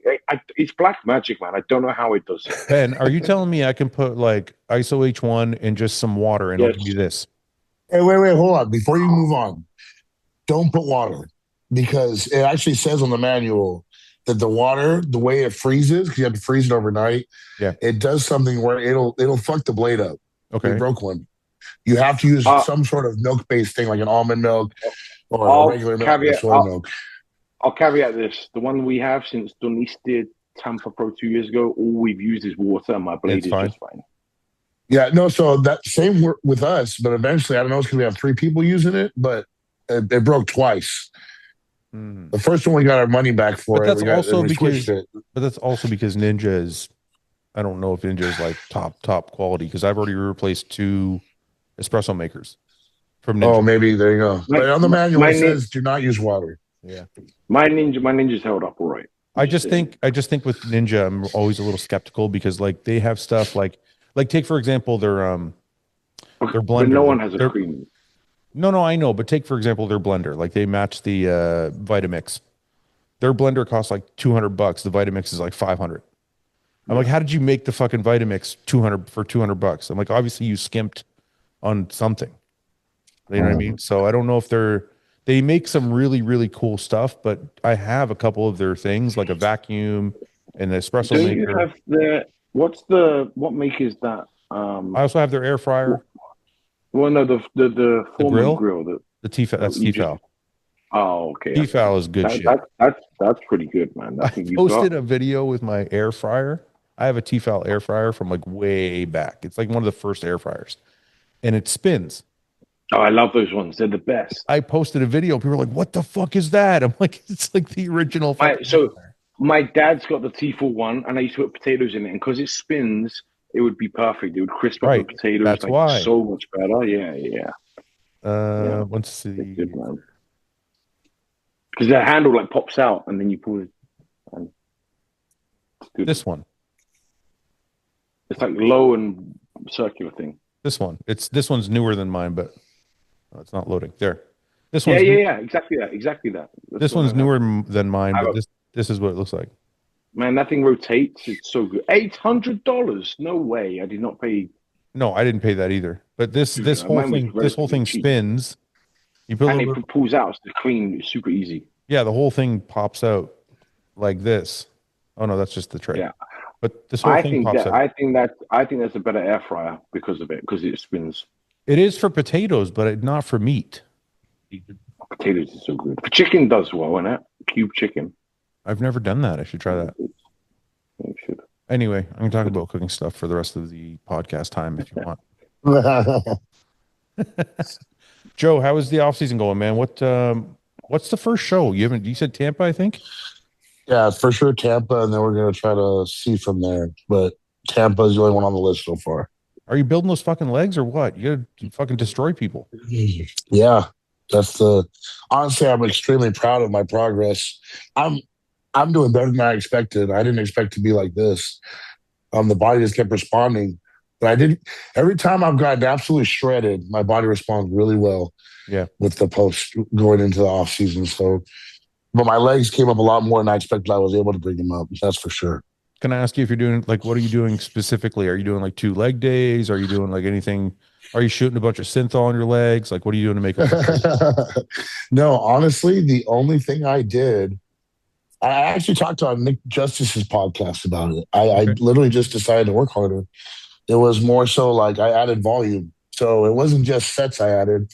I added 2 exercises to my leg day for Okay. quads. Yeah. And my body, it's one of those things like the shock factor, Yep. something you do to your body that's never been done. So I added that's an extra like 6 sets of exercise on my quads that they were going to grow because I can eat, right? So that's what happened. That's all that I did. Can I go ahead? Go on. No, I was going to say, this is what I tell people is like, you don't know where your limit is until you go there. Absolutely. So like, it's good to go and try and see if you can recover. And if you can recover, then that's, you know what I mean? Yeah.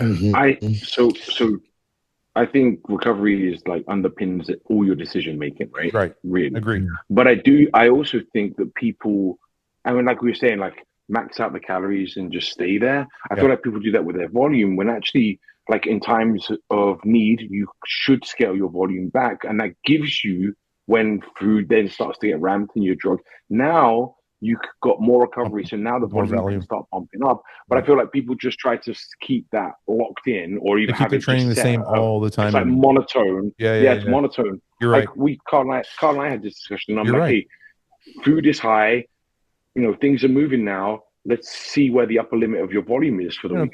It's interesting, Ben. I wish you would have coached me when I was in my prime, because I wish somebody would have told me that, because I never did that. I was always like, you're right. My training was like this all fucking year long. I never went down, never went up. It just stayed the same. I would prioritize body parts. Like I might do 2 leg days instead of 1, but I would never like change the training.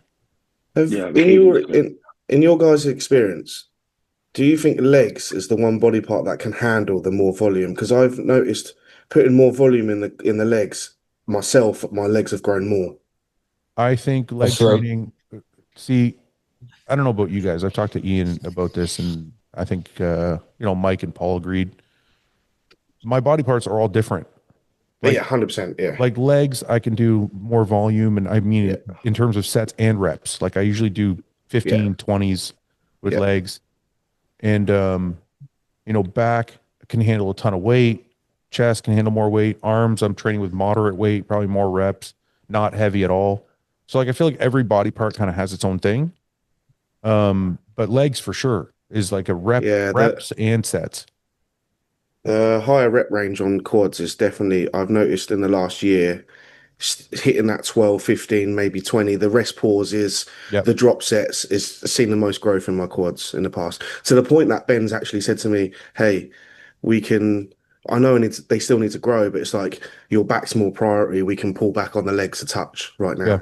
Yeah. So Joe, do you ever add, like, do you ever prioritize days as far as like adding body parts, like adding more training sessions per week, or do you just increase or decrease the volume in those in the sets that are already there, or in the days that are already there? So I've always done the one body part a week because I recover the best that way. And I've always said I'd rather over recover than under recover. So that's kind of why I keep it that way. So, however, I've never taken away from a body part. I've structured my split to where it makes sense for recovery. So, for example, my split would be chest Monday, back Tuesday, Wednesday rest after the back day. Shoulders Thursday, arms Friday, Saturday legs, and then I rest on Sunday after a leg day. Right. And then also when it comes to, because I still train clients and stuff, I don't have any clients and stuff on Saturdays, so my day is dedicated to legs, the whole day. Right. And so, and then going back to, I've noticed that frequency I end up getting hurt. I think I do too much to be able to train so frequent.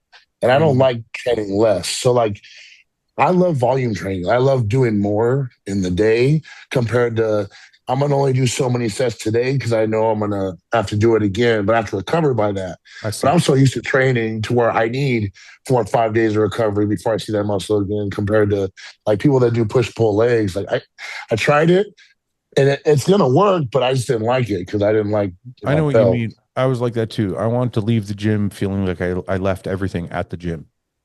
Yeah, that's why. And I like my legs, like we have stairs at the gym I train at, like down, it goes down. So that shit sucks at the end of that leg day. But that's what I want to feel. You know how I countered that? You know how I countered that? Because like if I was doing 2 leg days, I countered that by making one like more of an isolation day and one more of a heavy compound day.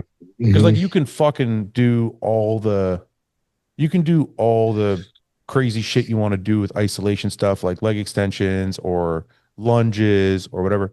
It's not going to do the same thing to your body as far as your CNS and your recovery is like heavy hacks, heavy fucking squats, heavy leg press. So like that's how if I was doing 2 leg days a week, that's how I would split it up. I would go, this day's going to be all my compound shit. I'm going to bury myself. This is going to be all my isolation shit. I'm going to burn the fuck out of my legs that way. And then I You can know, still Yeah. go all the way to the end, but still recover. I wish if we could throw a blanket statement over shit, I wish people would not logbook isolation movements Yeah. Why would you logbook isolation movements? because people do. Do they? Because optimal Yeah, they do. progression, Like you blah, want blah, to blah. like you And want to I'm do the like, strongest leg for extension person me, possible? for me, the leg like stuff like that should be as a bodybuilder now, right? Only, Yeah. and that's where it changes, right? What's your goal? So, okay, Yeah. if we're talking about bodybuilding, I'm using those movements either to warm up, right? Prime, Yeah. get into a Yeah. workout, or Yeah. I'm looking to toast Yeah. a workout. Pump more And blood the and thing, like yeah. and the thing with that is what it takes to fatigue your quad can change week to week. Yeah. Right? You could be, depending on this Monday compared to last Monday, we don't live in a vacuum. So, man, I might do some drop sets and leg extensions at the end of a workout because they can handle it this week. Right. Whereas Right. last week, I don't I wasn't. I don't understand log booking isolation movements because like the whole like I understand log booking compound movements because getting stronger is going to build more muscle, but like isolation But it's the movements, same. I almost want to be It's more tactical about it. I want to be more perfect. I don't, it's not a feel. matter I of want like, if I feel. yeah, it's I not a want matter of, isolation to be feel. Like, how does this right. feel? I'm just gonna keep going and keep tension and keep burning until I'm screaming. Like I can do leg extensions with the stack, but I'm not going to do it. I'm going to do probably 150 pounds, 185 pounds, maybe 200 pounds. But like, Yeah. I don't understand like that. Yeah, that doesn't make Again, any sense. again, to where Joe said about injuries and stuff like that, I feel like a lot of people are going to get themselves more injured by trying to logbook and beat a logbook on isolation movements. Yeah. Versus just sticking to, okay, fine, track your big heavy lifts, broadly speaking, but also don't get too caught up in the fucking weeds where you're going to cry if you miss a fucking rep one week. Like, I've actually had clients where the logbook would cause them so much anxiety going into a session Really? because they felt like they had to beat that rep range or number, That that sounds it was so actually horrible. causing such an issue towards the workout that I was like, please just stop, get rid of this shit. Because it's not something I implement myself. I can't It's when imagine. they've come over to me. Yeah, I can't imagine having so little fun with such a fun thing. right. Like bodybuilding is so fucking fun. And I feel like if people are thinking about it so in such a way that removes all the fun from it. Yeah, fuck I that. thought we had to be optimal for it. You can have fun and be optimal. If I'm having anxiety about my fucking workout, Yeah, that's not optimal. Wait, I did get that. Like, I know, like Joe said on Sundays should be a leg day, right? Well, Oh no, that's a different kind of that's a anxiety. different, no, that's a different. That's okay. Yeah. Well, terrified. but it was anxiety over a lift because I'm like, oh man, That's a good squat. Like, that's a good I anxiety. got 9 last week, but then I would start getting it where it wouldn't be the day before; it'd be 2 days. I'm like, okay, Yeah. Friday But I night, mean, I'm gonna get 2 good nights sleeping because Sunday's coming around, right? but I And mean, then I'm like, causing anxiety through your whole session, thinking I've got to do this on the hack squat, and then I've got to go and do this on the cable, and then That's a different kind of look, anxiety, man. that's That's analytical. The anxiety yeah, Ben's talking about, like yeah, that's the fun being anxiety. scared of a leg day. Yeah, yeah, I always said if you're not a little scared, you're not training hard enough. No, I Yeah, hate fucking legs, bro. That anxiety thing. It's like honestly, that's the reason it's at the end of the week too, because I'm like, there's gonna be a buildup in my head mentally because dude, doing what I got to do to build up my fucking legs at this point. It's fucking hard. It's I miss that. taxing. Like Miss that feeling. it's a You, horrible feeling, but it's like you said, you miss it, right? Because I'm in the you know, glory one days of right the now. the fun, one of the benefits where I've trained fasted is I don't spend all day anxious about legs. I wake Yeah, up and I'm in, you just and I'm do like, it. oh, I'm here. Fuck Yeah, it, I'm here. Like yeah, so, yeah, yeah. and it you hasn't you taken You don't have anything time away. to I just think. didn't have all that build up. Yeah.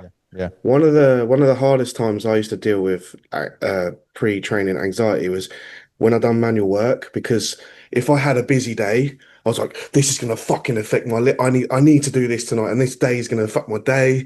Yeah, yeah. And I could see that used that. to build up into the session, and I think I've got to do this, but I've had a hard day. I've got to make this happen. It used to, yeah, it used to But really that's what I build was up. saying. That's what I was saying at the start, right? If I've got somebody that has a hard day of work Yeah, yeah, and yeah. they're not going to get in the gym until 8, but they can get in the gym at Let it 6, go, dude. You Mm. just lost one argument. It's I'm not a just big deal. fuck. I didn't lose Carl, what show are you doing this year? Just to be sure. I forgot what you said. Do you Yeah. know? I haven't actually picked one yet, but I would definitely like to do Prague again because that was a good You're not gonna experience. do And anything before the Olympia? um, Like, is your but goal likely, like let me reframe it.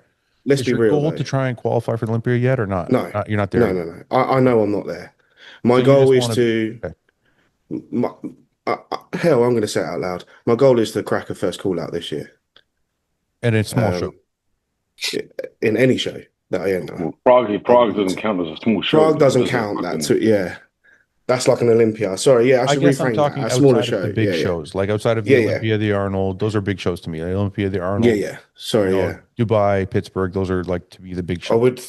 The goal that's what I for mean. me. I would put Prague with I could put Pittsburgh Prague in and there Dubai, because you always right? get some Yeah, Olympians that jump in. Yeah, that's Well, you it. had yeah, fucking Samson, Martin, Keown, and yeah, I mean yeah, that's a yeah, big, yeah, that's a big yeah. show. Yeah, that was a Agree. big Yeah. show. Again, I haven't. I mean, I see Ben over the weekend. I'm sure we'll talk about it, but I haven't actually picked the first show yet. I'm just concentrating on the now of growing. But I would like to crack a first call out at a show, at a How old are lower you, end Carl? show. I'm 31. Is your goal to like build the physique that eventually you can like hammer out 2, 3, 4 shows a year? 100%. Yeah. So you're just taking your time right now. I My mean, he's doing 2 or 3 shows. They're just yeah. No, back no, to no. back, I'm right? just saying like this year's goal is to more so to grow than to So worry about. the way I've spoken about it before, I see myself as a new pro, obviously still at this second year competing last year. I'm going to try and build as much presence and time on the big stages. So like Prague, I wanted to experience it throughout. I wanted to stand on them lights. I wanted to see Samson. I wanted to see Martin. I wanted to feel it. Hmm. So let me build that data. Let me get them miles in.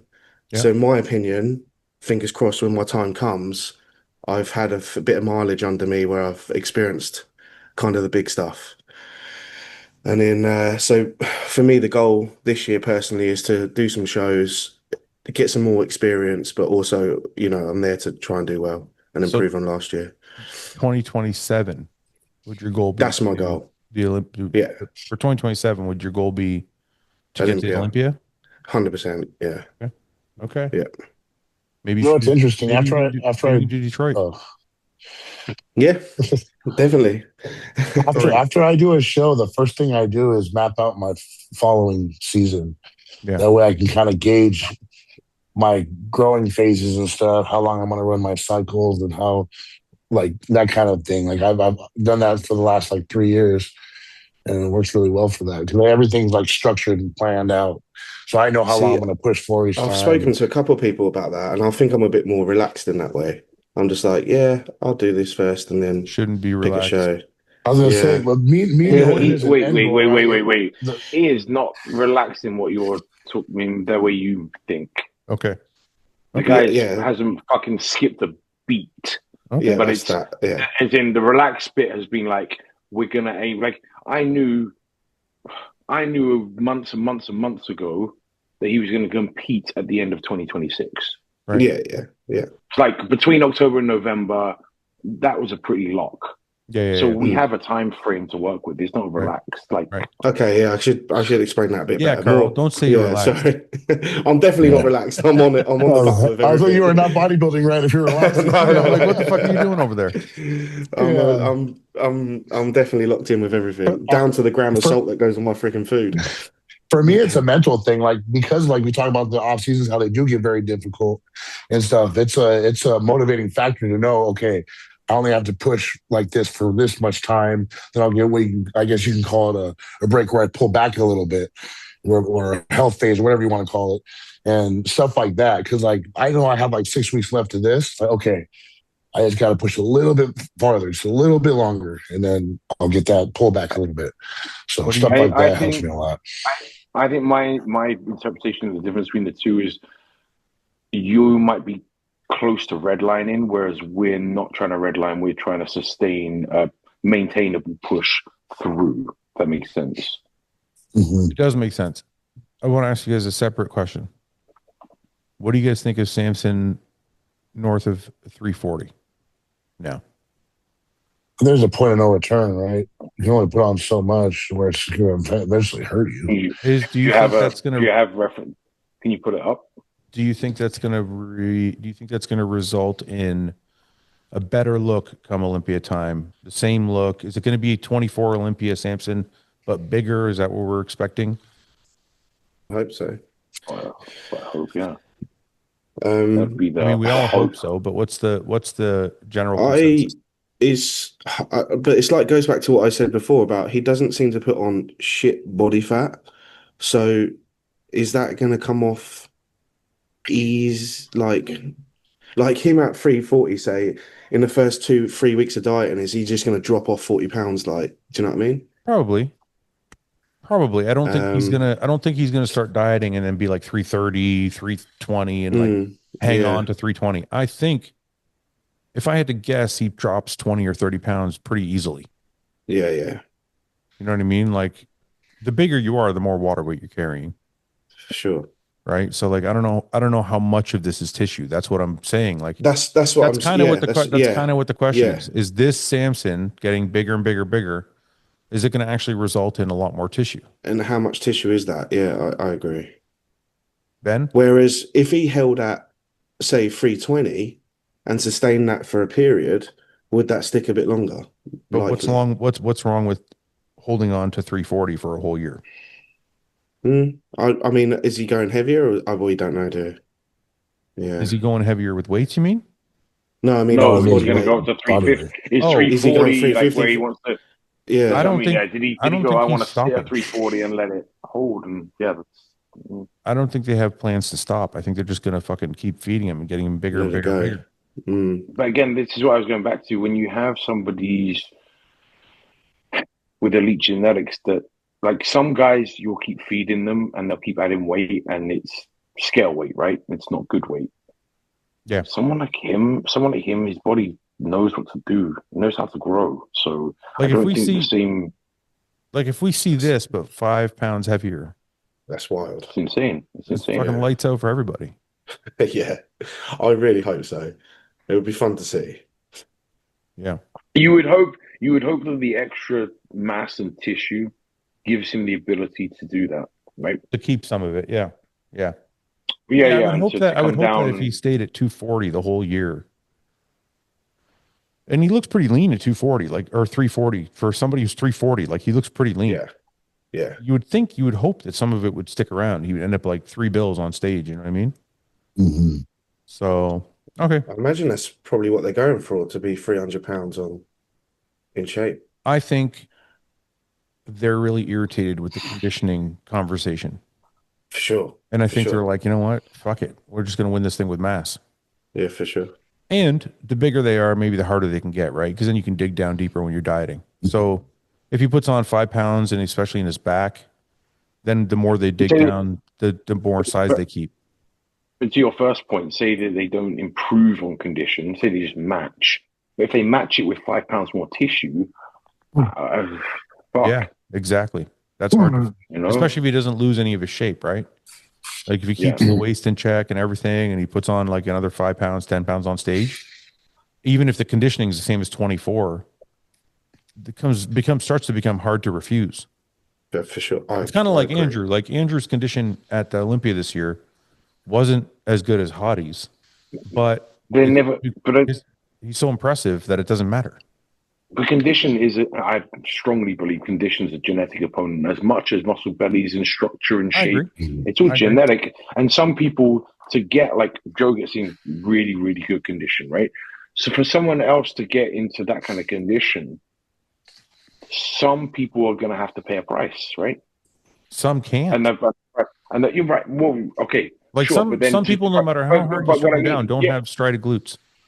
Right, and but that's what I mean. But some people they'll pay the price and still not get the condition. Yes, which I think is where Samson ended up at this last Olympia. Yes, he paid the price in size and fullness, and it still didn't yield the extra conditioning. Yeah. Right, so you go, if you're in that situation, you go, well, fuck, we need to stop chasing this unicorn. Look over here because it doesn't exist for us. Exactly. That's the fucking dude. That's the fucking message I've been trying to. People keep saying like, oh, if he just did this or if he just did that, he just went to this coach or that coach or this, and I'm like, it's a fucking unicorn. Like some people just can't get like super stripped out fucking glutes and like thin skin, like where it looks like it's saran wrapped, and like he's got to play his game. It's a mix bar, right? Yeah. And you have to like, okay, well, what one am I going to dial up and dial back? And some people, you dial this one up and this one goes fucking disappears, right? Right. Whereas actually the real trick with every physique and every physique is slightly different, is just find the best balance of all of those knobs or which is what sliders they did in 24 to give you the best. Yeah. It's like you'll find that you trade one up and actually these don't get too impacted. But then this condition one or this size one, or fullness, now, like if I try and push my fullness when I'm in shape, I'm just going to, it doesn't work for me. Right. So I'm better off being a little flatter and drier and harder, because that little bit of extra fullness takes away so much detail from me. Right. Yeah, no, I agree with you 100%, man. Samson, like you said, paid the price last year. And we saw almost the same condition, but just a smaller version. Like the skin didn't get thinner. Like I saw it. Like he sent me a few updates and I was like blown away at, it did look like thin skin. It did look like more striated glutes, but somehow when he peaked for the stage, which he wasn't full, it wasn't 100% full, but he was more full in Prague. It still didn't result in that crispness that we expected. But you know what I think is the good thing about that, what excites me, is you don't know until you try it. And some people never try, and so they tried it, and so they have that yardstick to be like, that was too far now. Right. And I'm like, obviously he had to do it on the biggest fucking stage, which sucks and whatever. Same thing with Nick, right? That's what I said to you before. Nick falling short is really valuable, actually. It gives you a lot of information to be like, oh, that's the line. Cool. Yeah, I agree. Well, I think they're doing the right thing. I think they're playing their game. And they're like, we're going to bring you 24 condition again. Don't expect anything better, but we're going to be fucking huge. Yeah. Which I'm like, that's still enough to win, you know? That's a problem. Yeah. Interesting. Okay, let's do some questions and then we'll go. Oh, wait, I got a physique I got shown the other day. I don't know if you know who it is. Who? I can't remember his name, so it's not really helpful, is it? No, he's doing Detroit. He's from Ireland. Stefan coaches him. Black guy, and he's round as a motherfucker. I know who you're talking about. I'll bring him up. I know who you're talking about. He showed me. He's just got narrow. He's got a little bit narrow clavicles, but he is crazy. But I'm like, where did he come from? I'm trying to find him on here because he's right here. I know. Where the fuck did? But he's doing Detroit, right? This guy. So I figured, yeah. Oh yeah, I saw this. Yeah. Crazy. Where did this kid come from? Well, I don't know if he's young or what, but you're fucking huge. With that complexion, you don't know how old he is. Look at the fucking arms. Jesus. Is this the narrows? The shoulders are a little, like the clavicles are a little narrow, but like the muscularity is fucking wild, man. Yeah, the muscle bellies on him, just Crazy. Holy shit. A little bit more hamstring. Yeah, I was gonna say legs. Yeah, hamstring. There's this discrepancy in the muscle maturity in the upper body to lower body, but Yeah. I think if he's young, then that's terrifying. Fuck. Look at that. Yeah. Yeah, it's great. I mean, he looks young. He looks relatively young. That don't be He does the black guys are tricky, man. I know they're I tricky. talked to a guy yesterday. I sent him a message. Hey man, fucking like your physique fucking looks awesome. I'm like, how old are you? He's like, I'm 32. I just look like I'm 20. And he did. He looked like he was 20. I'm like, what the fuck? Trips me Yeah. out is Breon. Breon's like fucking 46 or some shit. Oh I yeah, know, right? yeah. Yeah. Brian looks like he's 25. Yeah. Yeah, this kid's good. I shouldn't call him a kid. I don't know how old he is, but He's heavy, 117 kilos fasted. I mean, that's heavy. he's a big guy. Yeah, that's he's a big guy. 256, maybe somewhere around there. Yeah, because I'm like, oh, is he really short then? You know what I mean? I'm like, oh, maybe he's like a little 212 guy, but no, 117 kilos at 9 weeks out, he's a big boy. Fuck, he poses that good, eh? He really gets those fucking wrists back. Mm, Yeah. Look at the detail from the shoulder to the tricep, like You see, deep he cut. gets his wrists so far back, you can see like the whole Yeah, bicep. Yeah. God damn, flexibility on this fucking guy. he's been doing his mobility work. So he's doing Detroit. Yeah. Good. Have a good show. Okay. I have my torso and chest tattooed and pose on that side best. Should I change sides? Yes. No. Torso and chest tattooed. Isn't there cover up for No. that now? Yeah. Don't worry, pose your best side. Pose your best side, is that what you said? Mhm. Again, with the tattoos, do you think tattoos are marked down on the pro and Olympia Arnold level? Only if they're distracting. I mean, we can all, it definitely hides. You can definitely, someone that's heavily tattooed definitely hides condition, though. That's what I'm saying. If it's distracting, Yeah. like if it's Yeah. it's blurring your condition, then Yeah. First cycle and how long was it? How much did you gain? Joe, I want to know your first cycle. How much? Still on it. Like 1,000 milligrams. That was 500 milligrams of test. Started at 500. Yeah. Love it. You're You more of didn't? you're more of a savage than I am. No, I started That was 250. Yeah, 500 and then 50 milligrams of D-ball for 5 weeks. And then after the 5 weeks, 600 milligrams of EQ. That was your first cycle. Mm-hmm. No messing around. That was under the guidance of somebody. That was my first one. I never wanted to do it on my own, so that's what I was told to do. So Joe's like, I'm going to turn pro. Tell me now. That's what I said. But I put on. So I did my first cycle. So I did my first show ever in 2020, and I was natural. So I competed on that Saturday. The following Tuesday, I started my first cycle during the rebound portion of that show. I put on 50 pounds. Yeah, Well, I bet you did. that's normal. Yeah. Yeah. Yeah. Well, it's not normal, but that's what I did too. It's like a lot of people when they do their first show, put on the biggest, like they rebound the hardest. Yeah. Carl, what was your first cycle? I'm pretty sure mine was sustenance, 250 sustenance. And then I done it was for a show, and then I done a little bit of Anavar, from what I remember. Okay. So yeah, sounds about right. And then I had the same thing after that show. I had a little break, and then I done an off season, and I put on it's the first time I put on like 10 kilos, whatever that is in pounds. 22 pounds. Yeah, something like that. Yeah. Ben? Test and Deca. Good How old much of Test each? and Deca. Nice. 500? The Deca was at least what it was. No, it was 400 a Deca because it was Deca. It was 400 per meal, and it was like do one a week. Deca 400. Yeah, I think the test. I think it was test 400 and Deca 400. It was 1 meal of both a week. Nice. That's awesome. Nice and easy. Nice round number. from my friend Pete from Poland. That's great. He's a giant fucking. He's like, take this now, and then you take this one. I'm like, all right. But I was saying to Carl, like, I had some like hard parameters of lifts. Like, I waited. I had it in my drawer, and I was like, I'm gonna bench press 200 kilos, squat 250, and deadlift 300. And literally the week when I hit that, I was like, cool, I'm done. I'm going home. So, oh, you wanted to do that before you started?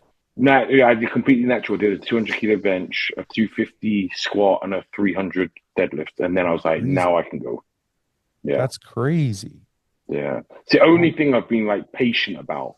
I had it there. I'm like, nah, I'm So not you're doing just it until I naturally hit this. fucking strong as fuck. Yeah, I should not have been a bodybuilder. I should have been some sort of You've been powerlifter a or strength power lifter athlete. or fucking Sure. strongman Yeah, or something. yeah. He's like way better Fuck, than man. those. You got a 500, 600 pound fucking squat naturally. It's fucking crazy, man. How old were you? 23 or 4. Dude, it makes no sense when I 23. look at you. How's that possible? I got all the videos of it too.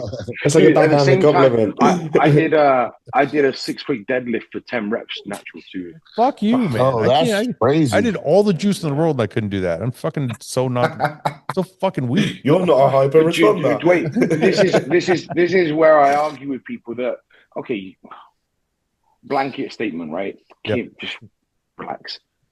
Steroids don't make me stronger, really. Right. It does, but indirectly, right? It's But you not would agree that it does a make thing. you would agree that it does make other people stronger, no?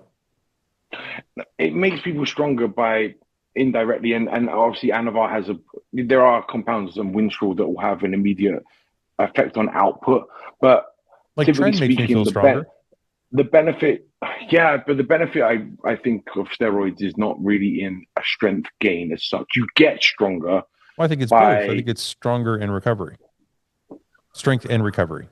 Yeah, okay. Maybe maybe I think what I mean to say more specifically is it's less impactful on strength than people think. I would say for me, I mean, you guys might say the same. When I've come off and come on, you just have that, I call it the oomph. I feel like I can handle the weight better. Yes. I have an extra, my set strength kind of duration But elevated. It's like you can tell when you're doing your warm up, like how it feels. This is smooth. This is on the money. Yeah. But I would say again, naturally, I'm just genetically very explosive and powerful, right, and strong. So I think for me, humble. it didn't fuck off, man. It didn't amplify that much more in me. But I think that's right? just because you're naturally fucking strong. Like that's, you know what I mean? Maybe I was closer to the ceiling naturally than and I just have shit muscle bellies and no fullness. Yeah, we have the opposite. I'm naturally weak as fuck, but my muscle belly is pretty good. Yeah. About right? I was gonna say my strength flew the fuck up when I was on that D ball the first time. Same here. I did. I remember specifically, I was doing incline bench when I was natty. The most I could do was like 2.25 for 8 reps, and then once that D ball kicked in, one day I walked in thinking I was going to be heavy. Yes, that shit flew up it felt like a plate, and I ended up doing like 3 and a 10 for like 6 reps. That was that my experience. But here's another question, right? And this is all hypothetical, and you never know. Did I get closer to my strength ceiling before starting? Before starting, still, you know what I mean? Yeah, I know exactly. Like maybe I'd have got there quicker. If you started, 3 years sooner. Yeah, right? yeah. I'm sure I would have done. So basically, that's you're saying maybe I didn't. Maybe I got closer to that genetic ceiling anyway. I know what you're saying. Then, you're saying the ceiling is the same for everybody, but if you take gear, you might get to hit the ceiling faster. You get there quick. Yeah. Probably that, right? Is probably but I guess what I wonder is, take a natural lifter. That natural lifter, even if he's been lifting for 15 years, let's say his max bench is 350 or 400 or 450, whatever number you want to put on it. And then you give him some Anadrol. If he thinks he's hit his ceiling and now all of a sudden, can he bench 5? Can he bench 550? You know what I mean? Like, I do think there's a strength component to it because I believe he would.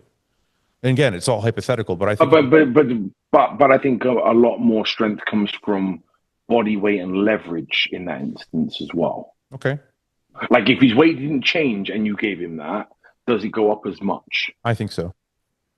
Yeah. So I'll give you a scenario. Let's take a lifter, natural guy. He's 35 years old. He's been lifting natural his whole time. He's kind of in his prime years, say he's 33. And his squat is 500 pounds. And he's kind of been stuck at 500 pounds that whole time. So for 5 years, he's been squatting 500 pounds. That's his limit. If I give him Anadrol or whatever drug you want to put on it, I think it goes up. His weight doesn't have to go up. Yeah, I would, or Like at least his reps would if he's go a up. 225 pound guy, Yeah, I think his weight, maybe he'll gain some water weight. You know, I mean, let's say he's 235 now. I don't think that 10 Yeah, pounds but is the reason why. that water weight gives me a lot of leverage under a bar. Or that Is extra it body leverage, weight. or is it just because your muscle contractions better with the water and like this joints are moving better? No, again, it's a fullness thing. I think being full does help you push more weight as well, right? I agree with that. I believe that. I do Yeah. too. I agree with that. Yeah. Hey, we all agree. Yeah, hey. Forget it. I changed my That's mind. why. No, it That's doesn't. why you shouldn't train fasted. Yeah, I Exactly. was waiting for See? someone to say that. I was like, But no, my argument is, I'm eating so much tonight before I'm waking up full anyway. How would you so we're shut the good. fuck up about training fast? that was his secret. He's been popping missed- D-ball fasted. I must say, when for me personally, like a little bit of Anadrol, I can deal with. It doesn't ruin my digestion or anything. And when that pops in, shit starts flying. Yeah. I think so Yeah. too. Okay. See, I'm an Anavar guy too. I will say this: when I take Anavar, the mind muscle connection I get is significantly more. When you take something. I can detest that. Well, Yeah. I'm fucking. That's what me and Carl were saying earlier. Like, even you can tell by just the warm up. Like, if I'm going in for chest day and I pick up a 60-pound dumbbell just to start like warming up, I can feel the difference. That's what I mean. There is a. I just don't think it's as much as some people might think, and especially people from the outside looking in. Yeah. More Oh so. yeah. The general population are like, oh, I think it's all of it. Like, Yeah. right. Yeah, I And agree. I think that's more what I'm saying. Yeah.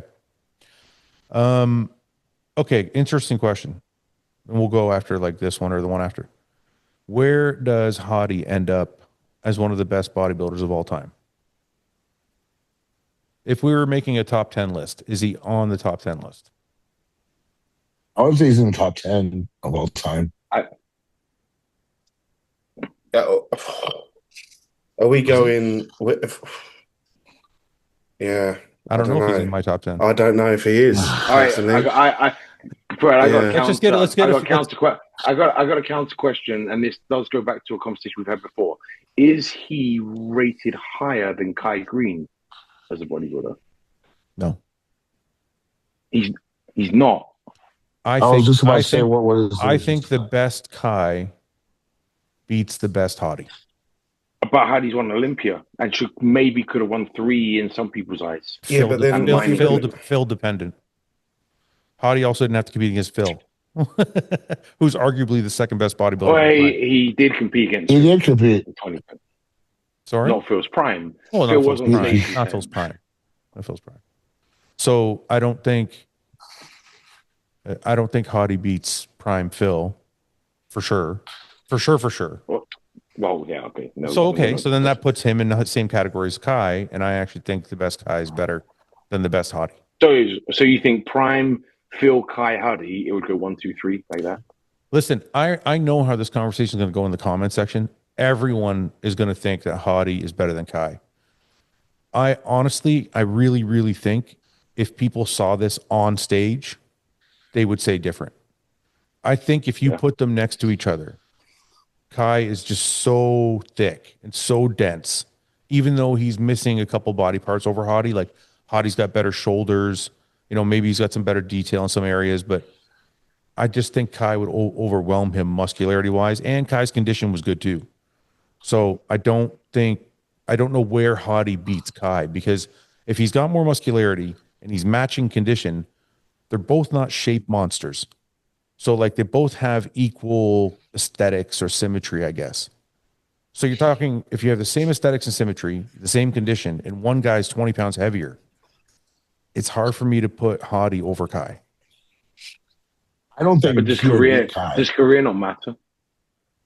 Well, if we're talking about like how do you want to match them in data? Yeah, I mean the guy who won the Olympia is for sure higher. I'm saying in my personal top 10. Like if I could pick top 10 bodybuilders of all time and put them in the top 10, They're not all Mr. Olympias. I was going based on stats, I guess. Well, but on stats for sure. There's no way you can take an Olympia. Like, yeah, if you've that's won what an I Olympia, said. you're for sure above a guy who hasn't won an Olympia. But I'm saying if you're picking your best top 10 bodybuilders of all time and you're ranking them, Then he's not on my list. He's not. don't He's think not he'd in be my top top 10. 10. He's that's not what in I'm my saying top then, 10. because then you're like, okay, Yeah. we have Flex. Ronnie, Phil, Dorian, Jay, Jay, Yeah. Okay, yes, 100%. Arnold, Not 100%, but yeah, he's in. Not Arnold. not Arnold, Lee. I'm putting Lee in mine.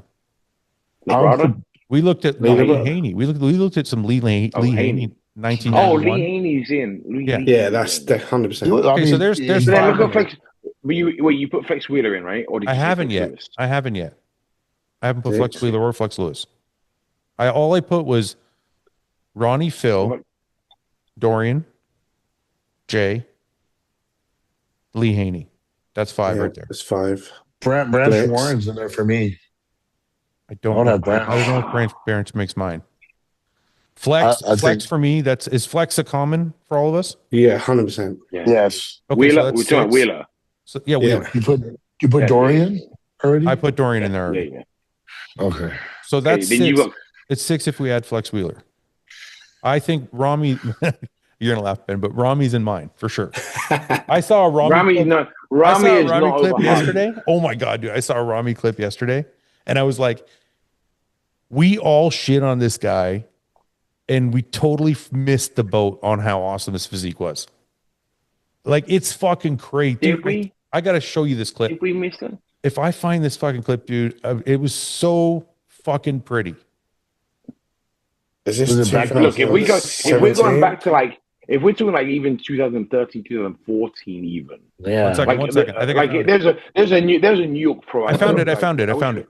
Look, I wish I had James here for that New York Pro. look at this. Look at this. You know, Look at this physique, dude. Are you fucking kidding me? you just look like at him this. because he's like a big. This is like the big version of what you should have looked like. You're right. Ben, honestly, look at this physique.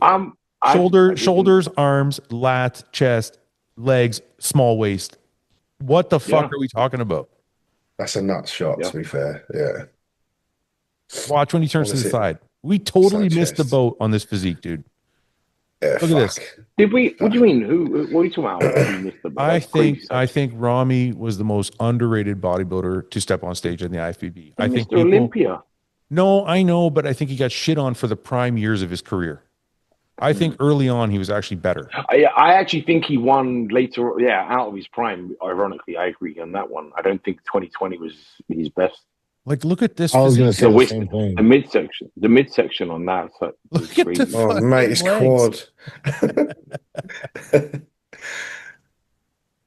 Like, arguably lats could have been a little thicker, but like, fuck, dude. It's hard. It's hard when your legs are that big. It's going to make everything, even those lats, are decent. Like, this is a massive bodybuilder, and all everybody kept complaining about was like, oh, he's not as shredded as Dorian Yates. I'm like, okay, but fuck, do you see what we're looking at here? But then this comes down to finding the balance of your physique. Look at that. Is that, yeah. Look at what we're looking at. What is that? That's a fucking alien. Yeah, that's obscene. Anyway, so I think what is that? I think Rami's in my top 10. I just have to. Maybe just I'm biased. It's one of my, I'm a fan, but okay, so he's on all of our top 10, so I won't put him in there. Who's somebody we can all agree on? Roden? Who's that again? Say that. I don't think I said, I said Philip. Sean Roden. Yeah. Sean Roden, at his best for me, was right up there. Yeah, That's it's pretty pretty good. Yeah, it's pretty good. Joe? I don't like a lot of Sean's shots. You liked a lot of Sean's shots or no? Maybe because he doesn't have the best arms. I bodybuilders with big ass arms. Yeah, he didn't have Like great it's triceps. the side shots. Yeah. Yeah. I like Lee Priest a lot. I like Lee I Priest. could put Lee Priest in there. Yeah. I could put Lee Priest in there, not because of just because of some dominant shots, great arms. It's tough. It's tough after 5 or 6. Yeah. You can. I think everybody can agree on You 5 got or 6. I was about to say Dennis Wolf. Dennis Wolf's not kicking around in my head for some of those, Dexter. Yeah, I can see. Dexter. Dexter's got to be in there. Okay, so Dexter let's. Okay, has we to can be. all agree on Dexter. Dexter for sure. We can all Dexter's agree in, on Dexter's Dexter. in, So man. 7. Fuck without Vic. I can't put Vic. No, I can't. No? I don't Yeah. think he Too ever much. achieved his peak potential. I don't Look, there's think- a whole list of amazing bodybuilders that I don't think. Kevin? I think I would put Kevin in my, but that might be like if I told Ian that, he would be like, "Fuck no." But I see. I don't have Kai in my top 10, and you do. Yeah, see, for me, I think Hottie might fit in like. Nine. I think Hottie might fit in like 9 or 10. I mean, Samson, 24 Samson is pretty fucking That- impressive to me. Yeah, yeah. That's pretty wild. I'd have that. Yeah, I mean, I'd have that over Dennis Wolf, right? I would have Samson over Dennis Wolf. Definitely. And I would have yeah. Samson over Victor. Yeah. Okay. I think Hottie, Samson, all those guys are like in that like Interchangeable based on preference. 7 through 10. Yeah. 7 through 10. I think a lot of people, if you pulled all of the bodybuilding community, I think the Well, top NASA.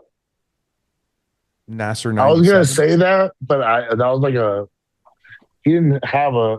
I wasn't really in that 1 year. I wasn't really happy with the backside. Yeah, It's not that he didn't have a bulk of awesome years, Joe. It's more that even in 97, which I thought was his best year, the back wasn't like great. yeah. But what are we saying here? What are we saying here? Do they have to have a run, or can it be just one look? 'Cause No, in my eyes, you it's could just one pick. look. You could I'm pick, saying yeah. the top 10 looks. Period. Right? Yeah, I Right. agree. I agree with that. They it could be a one show and done, and Like for when we're talking about Hottie, when he competed against fucking Ian in Vancouver, Vancouver. I knew you would say that. that's everybody's like Hottie benchmark. Yeah. Yeah. Okay, so what we're saying here, so this guy says is Hottie in the top 10. I guess we can say he's in there for some people. Potentially for some people. Yeah. Potentially for some people. Good. Glad we didn't answer that. Maybe it depends. It really is a hard top 10. He's on the bench. Well, it's hard because everybody has different favorites, right? Yeah, right. Yeah. Okay. Last question, and then we'll go.